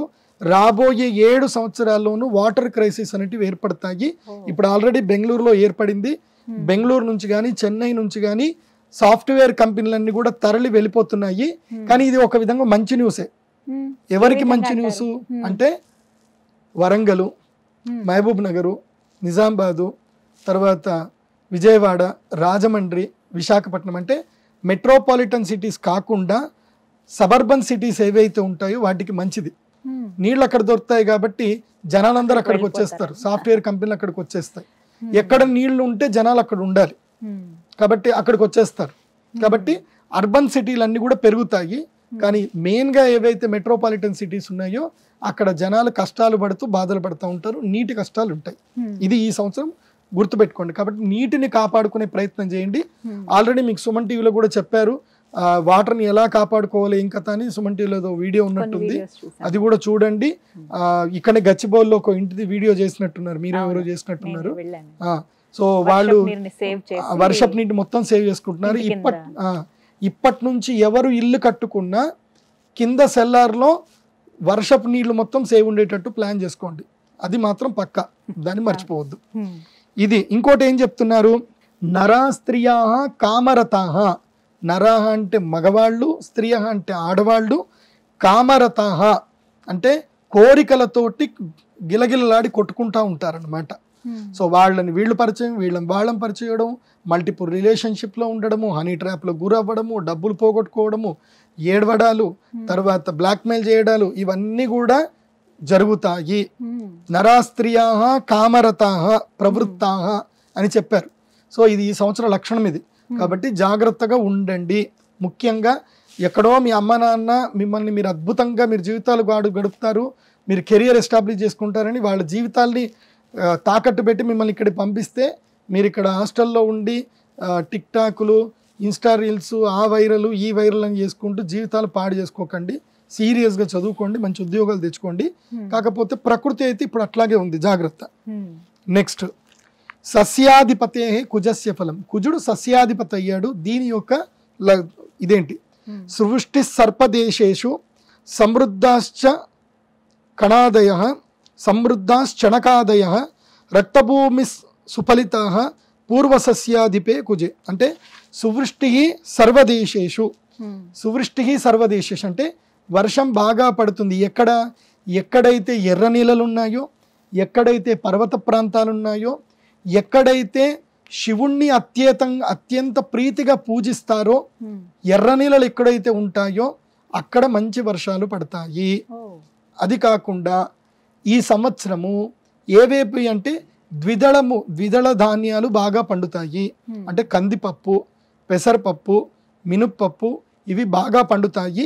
అయినా సరే దుర్మార్గులు ఎక్కువ ఉంటారు కదా, శని మంత్రి అయ్యాడు కదా, కాబట్టి వాళ్ళందరూ దాచుకొని రేటు మాత్రం పెంచుతారు. సో ఈ సంవత్సరము కందిపప్పు ధర 3% పెరుగుతుంది. అన్ని పప్పు దినుసుల ధరలు 3% పెరుగుతాయి. ఇది జాగ్రత్త. ముఖ్యంగా చెనకాదేహ శనగపప్పు ధర బాగా పెరుగుతుంది. ఎందుకోసం అంటే పబ్లిక్కి బయటకు వెళ్ళి తినడం ఇష్టం ఉంటుంది కాబట్టి ఎక్కువగా శనగపిండికి సంబంధించి తింటారు కాబట్టి ఈ మురుకులు, శనగలు, బజ్జీలు, తర్వాత ఇంకేమేమో ఉంటాయి కదా స్నాక్స్ అవి ఉంటాయి కదా, ఇవన్నీ శనగపప్పువే. సో ఇన్స్టెంట్ ఫుడ్ అంతా కూడా శనగపప్పే. కాబట్టి ఇన్స్టెంట్ ఫుడ్ ఒక గోపాల్ కంపెనీ అని చెప్పి ఐపీఓకి వచ్చింది first time. So stock market లో లీడ్ అయ్యింది. కాబట్టి శనగపప్పుకి ఎంత డిమాండ్ ఉందో పబ్లిక్ అర్థం అవ్వడం వలన అందరు ఫాస్ట్ ఫుడ్ సెంటర్లు రన్ చేయడం వలన శనగపప్పుకు డిమాండ్ పెరుగుతుంది. కాబట్టి ఈ సంవత్సరం శనగపప్పు ధర 10% పెరుగుతుంది. ధర ఇప్పుడు ఎంత ఉందో అంతకు 10% ధర అయితే పప్పుల ధరలు పెరుగుతాయి. ఇక ధాన్యాధిపతే రవస్య ఫలం. రవి ధాన్యాధిపతి అయ్యాడు కాబట్టి చెప్పాను కదా, అరికలు సిరిధాన్యాలు బాగా పండుతాయని చెప్పాను కదా, అదే ఇక్కడ చెప్తున్నారు. మధ్యవృష్టి ఫలం స్వల్పం అనర్గం చ మహతో భయం రక్తసస్యాది జాయంతే సూర్యే ధాన్యాధిపే సతి. సూర్యుడు ధాన్యాధిపతి అయితే రక్తసస్యాది జాయంతే అంటే ఎర్రటి ఏవైతే పదార్థాలు ఉంటాయి, ముఖ్యంగా పుష్పాలు, ఫలాలు మంచిగానే వికసిస్తాయి, కానీ ధాన్యాలు మాత్రం సరిగ్గా రావు. ఈ సంవత్సరం గోధుమల ధర ఇంకా పెరుగుతుంది. గోధుమల ధర కూడా 3% నుంచి 7% వరకు పెరిగే అవకాశం ఉంటుంది. అదేవిధంగా ఈ సంవత్సరం ఏం జరుగుతుంది, గర్భపాత లక్షణం అని జరుగుతుంది. ఇది బాగా అద్భుతంగా గుర్తుపెట్టుకోండి, సేవ్ చేసుకోండి. ఇప్పుడు ఇది చెప్పేది పర్జన్య గర్భ లక్షణం అంటారు, పర్జన్య గర్భపాత లక్షణం అంటారు. అంటే మేఘము పూర్తిగా ఏర్పడక ముందు, ఒక మేఘం ఏర్పడడానికి 195 దినశతి అంటే 195 రోజులు పడుతుంది. ఇది మధ్యలోనే పగిలిపోతుంది, అప్పుడు ఎర్రటి రక్తధారలు పడతాయి.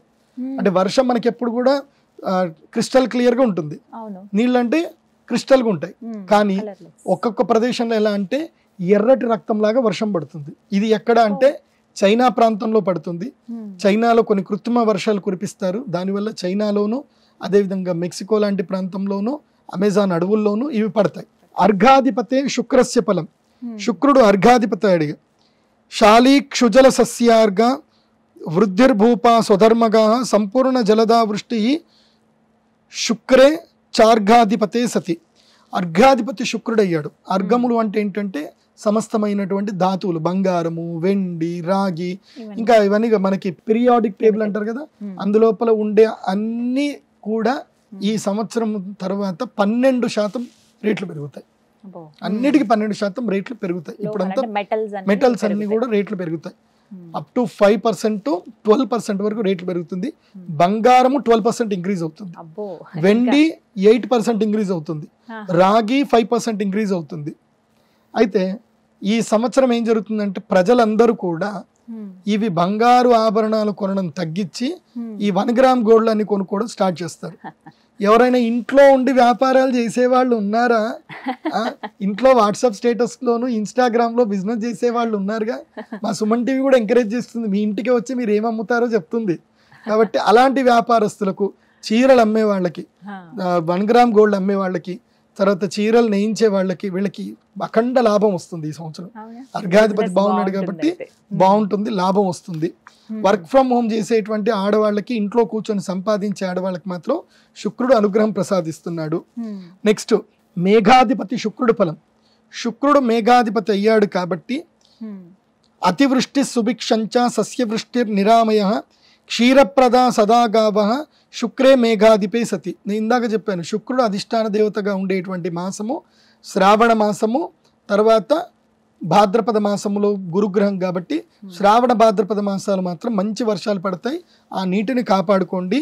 తర్వాత ఈ సంవత్సరం ఎవరైతే గనక ఫ్లవర్ డెకరేషన్ వ్యాపారం చేస్తారో, పువ్వులు ఎవరైతే పెంచుతారో, అశ్వగంధాది ఆయుర్వేద పంటలు ఎవరైతే పండిస్తారో వాళ్ళకి మంచి లాభం వస్తుంది. ఆయుర్వేద పంటల మీద కాన్సన్ట్రేషన్ చేసుకోండి. రసాధిపతే గురోహ ఫలం. గురువు రసాధిపతి అయ్యాడు. రసములు సువృష్టి సర్వసస్యానాం ఫలితా వృక్షజాతయ సదారోగ్యం సుభిక్షంచ జీవేది రసాధిపే. సో రసాధిపుడు మంచిగా ఉన్నాడు కాబట్టి కెమికల్ స్టాక్స్ బాగా కలిసి వస్తాయి. సో ఏ కెమికల్స్ మిక్సింగ్ అవన్నీ ఉంటాయి కదా, కలర్లు, రంగులు, ఇంకా ఆయుర్వేదానికి సంబంధించిన మెడిసిన్స్, ఇవన్నీ కూడా మంచిగా ఉంటాయి. ఫార్మా స్టాక్స్ కూడా 8% స్టాక్స్ ఇంక్రీజ్ అయ్యే అవకాశం ఉంటుంది, గుర్తుపెట్టుకోండి. ఫార్మా స్టాక్స్ కలిసి వస్తాయి. నెక్స్ట్ నీరసాధిపతి కుజస్య ఫలం. నీరశేషో యదా భౌమ ప్రవాళ రక్తకాససాం రక్తచందన తామ్రాణం సువృద్ధిర్ భామతే గతి. నీరసాధిపతి కావున పగడములు, రాగి, రక్తచందనములు, ఎర్రని వస్త్రములు అభివృద్ధి చెందును. కాబట్టి ఎర్రని వస్త్రాలు కానీ ఎర్రటి భూములకు కానీ మంచి ధరలు పలుకుతాయి. అయా రైతులు, ఎర్రటి భూములు ఉన్న రైతులు మీరు భయపడకండి, మీ భూములకు ధరలు పెరుగుతాయి. తక్కువ రేట్లకు అమ్ముకోకండి, మంచి రేటుకి అమ్ముకోండి, కాంప్రమైజ్ అవ్వద్దు. ఎర్రటి భూములు ఉన్న రైతులు ఈ సంవత్సరం బాగా వస్తాయి. ఇది నవనాయకుల యొక్క ఫలితం. కాబట్టి అర్థం చేసుకోండి, మొత్తం హోల్ ఇయర్కి ఏమేమి చెప్పాను, ఏమేమి జాగ్రత్తలు పడాలో చెప్పాను. సో నెగిటివ్ వైపు ఎక్కువగా వెళ్ళకండి, ఉండండి. మళ్ళీ దీనికి కావాలంటే రిపీట్ చేసుకుంటూ చూస్తూ ఉండండి, తెలుస్తుంది. సో ఈ సంవత్సరము పశుపాలకం. ఎందుకోసం అంటే పశువులు లేకపోతే మనం ఉండం, పశువులతోటే మన జీవితం ఆధారపడి ఉంది. కాబట్టి పశుపాలకుల విషయంలో ఏంటంటే ఈసారి యముడు పశుపాలకులు నాయకుడు అయ్యాడు. పశువులని కట్టేసేవాడు యముడయ్యాడు, విడిపించుకునేవాడు కృష్ణుడు అయ్యాడు. కృష్ణుడు బలరాముడు ఇద్దరు వచ్చి విడిపించుకెళ్తారు, కానీ కట్టేవాడు మాత్రం యమధర్మరాజు అయ్యాడు. అంటే ఏమవుతుంది అంటే ఈ సంవత్సరము కోళ్ళు, గొర్రెలు, ఏవైతే మనం మాంసాలు తింటామో ఈ తినే మాంసాలకు సంబంధించి చతుష్పాదములు, పక్షులు అంటే 4 కాళ్ళు, తర్వాత పక్షులు, ఇవి ఏవైతే ఉన్నాయో వీటన్నిటికీ ఎక్కువగా మృత్యు ఎక్కువ ఉంటుంది. అంటే చాలా చచ్చిపోతాయి ఈ సంవత్సరం. దానివల్ల ఈ వ్యాపారం చేసే వాళ్ళకి మాత్రం లాభాలు కలుగుతాయి. మేకలు అమ్ముకునే వాళ్లకు, మేకల పెంపకం చేసే వాళ్ళకి, కోళ్ల పెంపకం చేసే వాళ్ళకి మాత్రం లాభాలు వస్తాయి. అంటే జనాలు ఎక్కువగా మాంసం తినడానికి ఇష్టపడతారు. జనాలలో యమధర్మరాజు వీలనమైపోయి నాన్ వెజ్ తింటారు. ఎవరైతే వెజిటేరియన్ ఉన్నటువంటి వాళ్ళు కూడా బలవంతంగా నాన్ వెజ్ కిందకి డైవర్ట్ అయిపోతారు. సో ఇవి జరుగుతాయి. జిక్వా చాపల్యం ఎక్కువైపోతుంది ఈ సంవత్సరం ప్రజలకు. అది తినాలనే కోరిక ఎక్కువ అవుతుంది కాబట్టి ఎక్కువగా చనిపోతాయి. అదేవిధంగా ఆవులు, తర్వాత గేదెలు, ఎద్దులు ఇవి కూడా పశువధశాలకు ఎక్కువగా పోయే అవకాశాలు ఉంటాయి. కాబట్టి మా బజరంగ్ దళ్ మా బంధువులు, తర్వాత విశ్వ హిందూ పరిషత్ బంధువులు, సనాతన ధర్మ బంధువులు, గోవుల్ని కాపాడుకునే వాళ్ళు బజరంగ్ బలి రెడీగా ఉండండి, కాపాడండి. ఆ చట్టాలన్నీ నేర్చుకోండి, ఎక్కడ పడితే అక్కడ కాపాడండి. గోవు కనబడిందా తీసుకెళ్లి కారు అడ్డం పెట్టి ఆపేయండి, ఇది ఏమన్నా కానీ. నేనైతే ఇప్పటికి ఒక 3 వ్యాన్లను ఆపేసా. లోకల్ పోలీసులకు ఫోన్ చేసి గొడవ పెట్టుకొని అన్ని చేసి, నాకు పెద్ద పెద్ద ఎట్లా పరిచయం కదా, ఫోన్ చేసి నాకు ఇక్కడ ఆగింది, నేను ఇక్కడ ఆగిన, అయితే నేనైనా బోని కానీ లేకపోతే వెహికల్ మాత్రం బోని అని చెప్పి ఆపేసా. నేషనల్ హైవే 44 మీద అట్లా ఆపి నేను దాదాపుగా నా వంత అయితే 200 ఆవులను అయితే నేను కాపాడగలిగాను. సో ఎవరైనా వెళుతున్నారు అంటే గోవులు కనిపించాయంటే ఆపేసేయండి, ఏం పర్లేదు, గొడవ పెట్టుకోండి. దగ్గరనే నియరెస్ట్ పోలీస్ స్టేషన్ ఫోన్ చేయండి. ఈ మధ్య గూగుల్ ఉంది కదా, okay Google tell me nearest police station phone number అంటే అదే చెప్తుంది.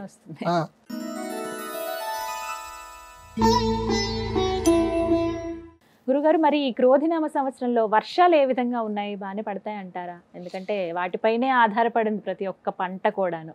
ఈ సంవత్సరములో వర్షాలు తక్కువగా ఉన్నాయి, తక్కువ వర్షం, ఎక్కువ వర్షపాతం లేదు.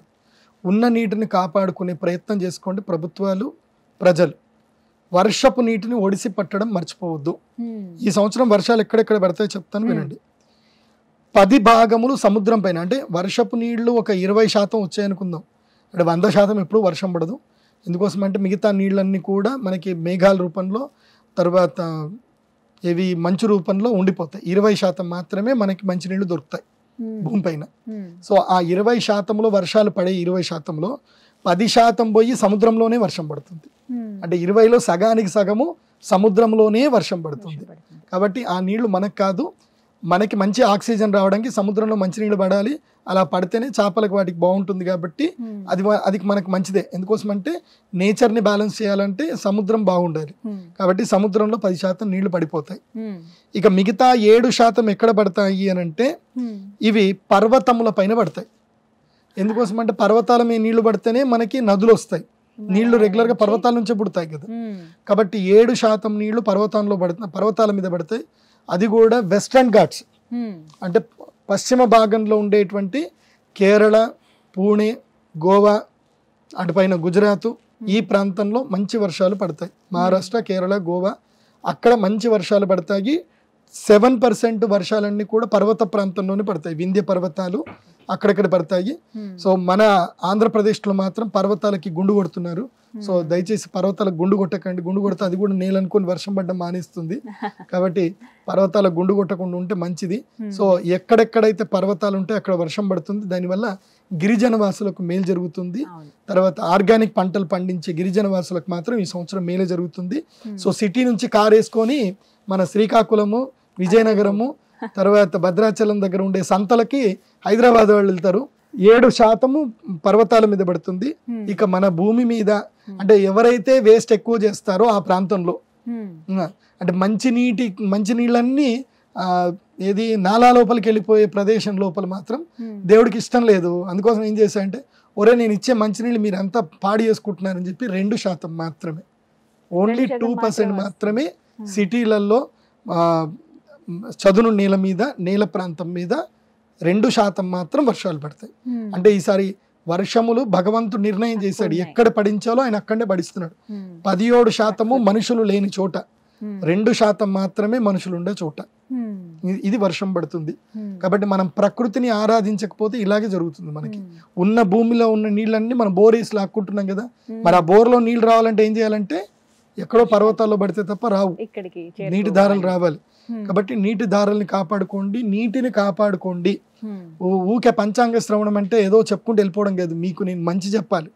కాబట్టి రెయిన్ వాటర్ ని ప్రొటెక్ట్ చేసుకునే ప్రయత్నం ప్రతి ఒక్కరు చేయాలి, ప్రతి ఒక్కరి బాధ్యత అది గుర్తుపెట్టుకోండి. మీరు ప్రతి ఒక్కరు కూడా సలహాలు ఇస్తూ ఉంటారు, మరీ ముఖ్యంగా రైతుల విషయంలో. గురువు గారు, మీరు గత సంవత్సరం చెప్పినవి కానీ అంతకు ముందు చెప్పినవి కానీ అవి నిజమయ్యాయి. అంటే అవి ఎంత ఉపయోగపడ్డాయంటే చాలా మందికి ఒక అవగాహన ఉండదు, ఏ పంట వేయాలి ఏంటి, ఈ సంవత్సరం వేటికి అనుకూలంగా ఉందని. ఇలా మనకి ఇలా ఈ పంచాంగ శ్రవణంలో కూడా తెలుస్తుంది కదండి. సో మరి ఈసారి ఈ క్రోధినామ సంవత్సరంలో రైతులకు మీరు ఇచ్చే సలహా ఏంటి? ఎటువంటి పంటలు వేస్తే మంచిది? వాళ్ళు రైతులకి ఈ సంవత్సరం నేను చెప్పేది ఏంటంటే 6 తడి పంటలు వేసుకోండి. అంటే ఎక్కువగా నీరు అవసరం లేని పంటలే వేయండి. అందులోపల పసుపు ధర ఈసారి బాగా పెరుగుతుంది, పసుపు వేయవచ్చు. మొక్కజొన్న ధరలు పెరుగుతాయి, జొన్నల ధరలు పెరుగుతాయి, కందుల ధరలు పెరుగుతాయి, పెసర్ల ధర పెరుగుతుంది. తర్వాత గ్రౌండ్ నట్ వేరుశనగ బాగా రేటు వస్తుంది. అదేవిధంగా శనగపప్పు రేట్ అయితే వీటన్నిటికన్నా ఎక్కువగా రేట్ వస్తుంది. మిర్చికి కూడా రేట్ వస్తుంది, కానీ ఓపిక పట్టాలి. మిర్చి పండించి దాన్ని ఎండబెట్టి జాగ్రత్తగా ఓపిక పట్టండి. మిర్చికి రేట్ వచ్చిన రోజు అమ్ముకోండి. దళారులు మాత్రం మోసం చేస్తారు బికాస్ ఆఫ్ శని. అలా దళారులు కాకుండా మిర్చి ఏదైతే ఉందో మీరు పొడి చేసి దాపెట్టుకోండి, మీకు ఏ నష్టం జరగదు. ఆల్రెడీ మన సుమన్ టీవీ బిజినెస్ లో నేర్పిస్తారు మీకు ఎవరెవరు ఎట్లా స్టోర్ చేసుకోవాలి, ఎలా కాపాడుకోవాలని. ఆల్రెడీ వీళ్ళు ఎడ్యుకేషనల్ వీడియోస్ చేస్తున్నారు సుమన్ టీవీలో. సుమన్ టీవీ బిజినెస్ లో నేర్చుకోండి అవి. సో మిర్చి మాత్రం ధర అంతంత మాత్రం ఉంటుంది, కానీ మిర్చి పెరుగుతుంది, పర్వాలేదు. 300 రూపాయలు 3000 రూపాయలకు పైన కానీ టన్ను వచ్చే అవకాశం ఉంటుంది. టన్నుకి ఎక్కువనే రేట్ వస్తుంది. మిర్చి మంచిగానే పలుకుతుంది, 30,000 దాకా పలుకుతుంది. సో మిర్చి ఆల్మోస్ట్ 300 రూపాయల నుంచి 500 రూపాయలు ఎప్పుడు ఊగిసలాడుతూ ఉంటుంది. కానీ ఈసారి మాత్రం 670 రూపాయలకి కేజీ వెళ్ళే అవకాశం అయితే ఉంటుంది. ఇది నేను గ్యారంటీ ఇస్తాను. నెక్స్ట్ తీగ పంటలు ఎక్కువగా వేయండి రైతులు. తీగ పంటలు వేసుకోండి. ఈ సంవత్సరము వర్షాలు తక్కువ ఉన్నాయి కాబట్టి కూరగాయలు సరిగ్గా రావు, కాబట్టి కూరగాయలు బాగా పండుతాయి. తర్వాత జూన్ జూలైలో టమాటాకి బాగా ధర వస్తుంది కాబట్టి టమాటాను చేసుకోండి. అది కాకుండా రైతులు కొన్ని కొత్తగా నేర్చుకోండి. ఇప్పుడు మనం కూరగాయలు పండిస్తాము, ఇవాళ మార్కెట్లో మనకు అనుకున్న ధర రాలేదు, దాన్ని మీరు ధరకి ఇష్టం లేక అమ్మకండి. ధర వస్తేనే అమ్మండి. ధర రాకపోతే దీనికి కొన్ని పద్ధతులు ఉన్నాయి. కూరగాయలు కట్ చేసి ఉప్పు నీళ్ళల్లో నానబెట్టి తర్వాత ఎండబెట్టి వాటిని మనము ఫాస్ట్ ఫుడ్ కింద ప్యాకేజ్ చేసి మనము దాన్ని సంవత్సరాల తరబడి తర్వాత కూడా మనం అమ్ముకోవచ్చు. సో ఫుడ్ ప్రాసెసింగ్ అనేది ఒకటి ఉంది, అది రైతులు నేర్చుకోండి. మీరు అనవసరంగా నష్టపోకండి. నేను ఈ మధ్య కాలంలో నాకు ఒక శిష్యుడు ఇట్లాగే ఇబ్బంది, నేను చెప్పాను టమాటా రేట్ వస్తుందని చెప్పాను. అతను ఇది బాగాలేదు, టమాటా రేట్ రాలేదు. సో ఏం చేద్దాం గురుగారు అంటే, ఏం చేయకరా, ఆ టమాటాలు ఏవి అమ్మకు, ఆ టమాటాలన్నీ చక్కగా వేసి మిక్సర్ గ్రైండర్ పెట్టేసేయు, దాని లోపల సగ్గుబియ్యం వేయు, సగ్గుబియ్యం వేసి దాని లోపల మంచిగా వెల్లుల్లిపాయలు ఉల్లిపాయలు అన్నీ వేసి దాన్ని ఒక మంచి జ్యూసీగా తయారు చేసి దాన్ని మొత్తం కూడా ఎండబెట్టేసి, ఇవి వడియాలు చేస్తారు కదా అప్పడాలు, అలా ఎండబెట్టేసి అమ్ముకోరా అని చెప్పా. వాడు మామూలు టమాటాలు అమ్మితే వాడికి వచ్చేది 30,000. ఇలా చేసి అమ్మినందుకు వాడికి 2 లక్షల రూపాయలు వచ్చాయి. అబ్బో. సో ఇక వాడు అదే పని పెట్టుకున్నాడు. 10 ఎకరాల పొలం లీజుకి తీసుకున్నాడు. ఇంకా టమాటాలు పండిస్తాడు. మార్కెట్ జోలికి వెళ్ళాడు, అసలు కూరగాయల మార్కెట్కే పోడు.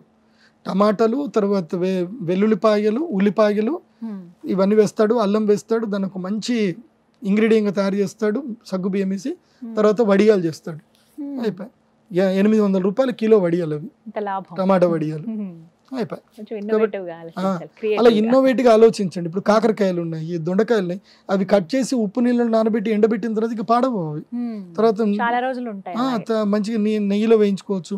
తర్వాత మీకు తెలుసు కదా ఉప్పు మిరపకాయలు ఉంటాయి, మజ్జిగ మిరపకాయలు ఉంటాయి, తర్వాత ఎండు మిరపకాయ చట్నీ ఉంటుంది, తర్వాత ఆవకాయలు చేయొచ్చు, ఎన్నెన్నో చేయొచ్చు, చాలా చేయొచ్చు. కాబట్టి రైతులు నష్టపోకండి. ఈ సంవత్సరం రైతులు ఎక్కువగా 6 తడి పంటలే వేసుకోండి, దానివల్ల మంచి లాభం కలుగుతుంది.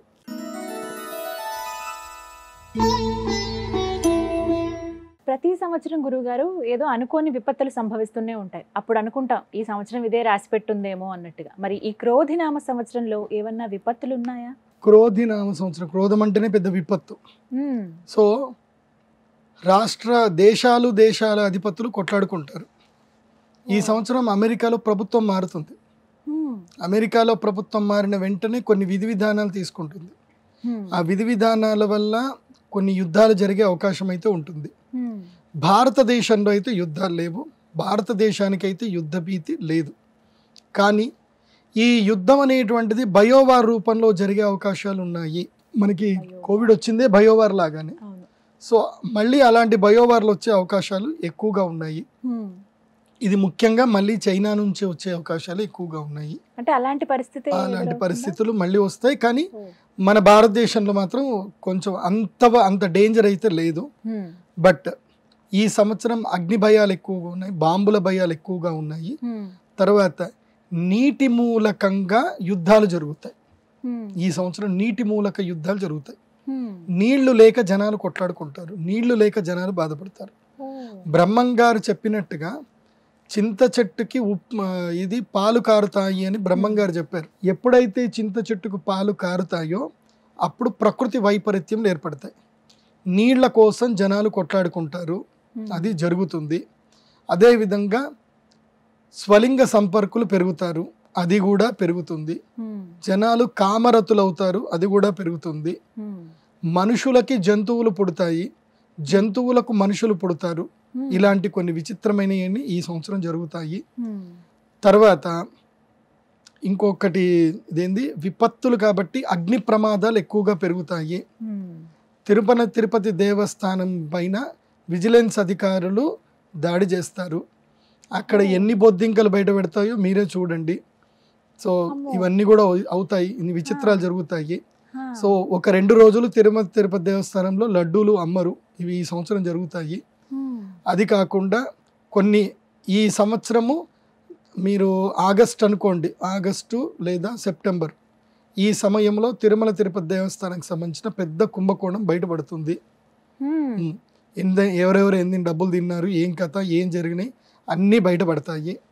సో ఇది ఒకటి. ఇది కూడా దుర్మార్గులకు విపత్తు. నేను చెప్పాను కదా, శని మంత్రి అయ్యాడు అంటే దుర్మార్గులకు పడుతుంది, బయటపడుతుంది. అయితే అగ్ని ప్రమాదాలు మాత్రం బాగా పెరుగుతాయి. ఈ విషయంలో జాగ్రత్తగా ఉంటే చాలు. ఇవే మనకు కలిగే విపత్తులు, ఇంకా పెద్ద విపత్తులు ఏం లేవు. కాకపోతే కల్తీ బాగా పెరుగుతుందండోయ్, ఆహారంలో కల్తీ బాగా పెరుగుతుంది. కాబట్టి ముఖ్యంగా పసుపులో కల్తీ పెరుగుతుంది, మిర్చిలో కల్తీ పెరుగుతుంది, ధనియాల్లో కల్తీ పెరుగుతుంది. కాబట్టి నేను అందరికి చెప్పేది ఏంటంటే, ఇంట్లో ఎట్లా మిక్సర్ గ్రైండర్లు ఉన్నాయి కదా, పసుపు తెచ్చుకోండి, గ్రైండింగ్ వేసుకోండి. మిరపకాయలు తెచ్చుకోండి, గ్రైండింగ్ వేసుకోండి. తర్వాత ధనియాలు తెచ్చుకోండి, గ్రైండ్ చేసుకోండి.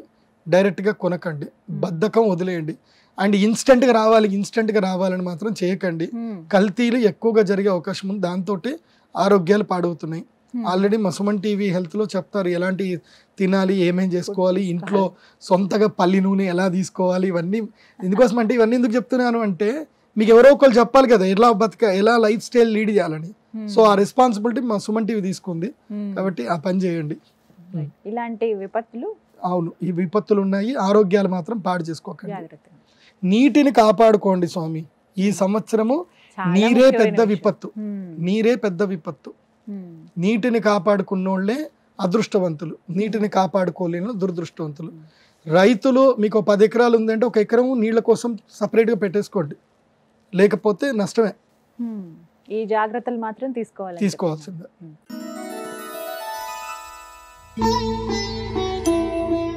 ఇందాక మాటల్లో అన్నారు గురుగారు, ఎన్నికలు గురించి ప్రస్తావన వచ్చింది. అమెరికాలో ఎన్నికలు ఉన్నాయి, అలాగే భారతదేశంలో సార్వత్రిక ఎన్నికలు జరగబోతున్నాయి. ఎలా ఉండబోతోంది? రాజకీయ పరంగా ఏమైనా మార్పులు మనం చూస్తామా? ఆ ప్రభావం ఎలా ఉంటుంది ఈ సంవత్సరం?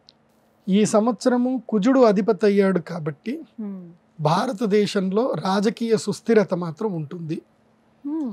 భారతదేశంలో ప్రజలు తలెత్తుకొని తిరిగేంత గొప్ప స్థాయికి వెళ్ళే అవకాశాలు ఎక్కువగా ఉన్నాయి. భారతదేశంలో ఉండే కరప్షన్ దాదాపుగా ఎండైపోతుంది. భారతదేశంలో ఇంకా అల్లకల్లోలాలు ఏవి ఉండవు.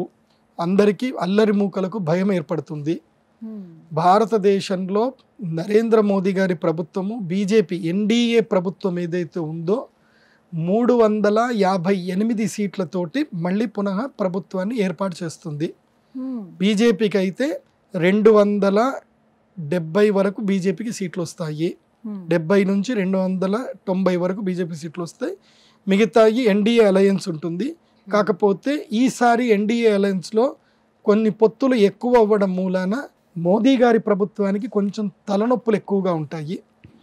ఎందుకోసమంటే జంపింగ్ రాయిళ్ళు ఎక్కువగా ఉంటారు కాబట్టి ఈ సంవత్సరం ఏంటంటే ఒక 30 మంది తోటి మెజారిటీ ఉంటుందన్నమాట. 30 మంది మెజారిటీ మాత్రమే వచ్చే అవకాశం ఉంటుంది.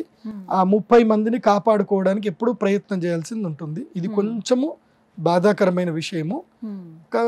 కానీ మన చేతిలో ఉంది, ముందుగానే భవిష్యత్తు జ్యోతిష్యం చెప్తుంది. సో జ్యోతిష్యం అంటే ఏంటంటే అద్దం లాగా, అద్దం చూపిస్తుంది, నీ ముఖం ఎలా ఉందో చూపిస్తుంది. సో నువ్వు మంచిగా అందంగా మేకప్ చేసుకుంటే నువ్వు బాగుంటావు. సో అద్దం మేకప్ చేయదు, జ్యోతిష్యం మేకప్ చేయదు. ఎలా ఉండబోతుంది అని నేను చెప్పింది వాస్తవం. దీన్ని మార్చే శక్తి మీ దగ్గర ఉంది, మీ దగ్గరనే ఉంది మార్చే శక్తి. ఎలా మార్చుకుంటారో మీ ఇష్టం. సో కానీ సెంట్రల్లో మాత్రం గవర్నమెంట్ ఏమి చేంజ్ అవ్వదు, ఇదే గవర్నమెంట్ కంటిన్యూ అవుతుంది.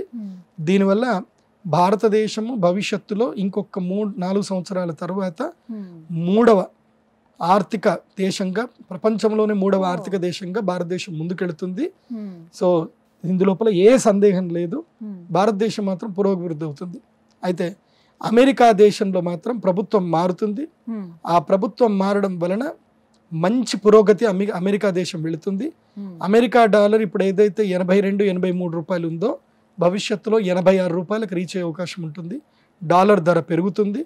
అయితే మన భారతదేశానికి కూడా రూపీ వాల్యూ కూడా పెరిగే అవకాశం ఉంటుంది. రూపీ వాల్యూ ఏం పడిపోదు.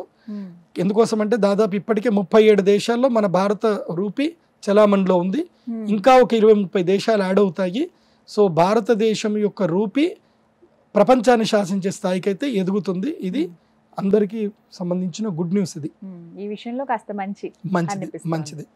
సో ప్రభుత్వం లోపల ఒక్కటే, కేరళ ప్రభుత్వం, కేరళ రాష్ట్రం నుంచి, అదేవిధంగా వెస్ట్ బెంగాల్ నుంచి కానివ్వండి, అదేవిధంగా హర్యానా, పంజాబు, రాజస్థాను, ఈ ప్రాంతాల నుంచి, తమిళనాడు ప్రాంతంలో నుంచి, ఆంధ్రప్రదేశ్లో ఉండే ఒక 4 కొన్ని స్థానాల నుంచి మాత్రమే స్థానాలు కోల్పోయే అవకాశం ఉంటుంది.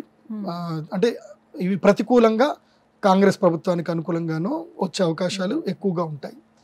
సో ఇది కొంచెం ఈసారి హోరాహోరీగానే ఉంటుంది. కానీ మోదీ గారి ప్రభుత్వమే ఎస్టాబ్లిష్ అయితే అవుతుంది. వాళ్ళకి మాత్రం కొంచెం తలనొప్పి ఉంటుంది. ఎవరు ఆశావహుల నుంచి, స్వార్థపరుల నుంచి వాళ్ళని కూడా కన్విన్స్ చేయాల్సి వస్తుంది. ఎందుకోసమంటే డబ్బులు ఇస్తే మేము జంప్ అవుతాం అనేటోళ్ళు కొంతమంది ఉంటారు. అలాంటి వాళ్ళని కన్విన్స్ చేయడమో, భయపెట్టడమో ఏదో చేయడం ఉంటుంది. అదైతే జరుగుతుంది. ఇవైతే జరుగుతాయి.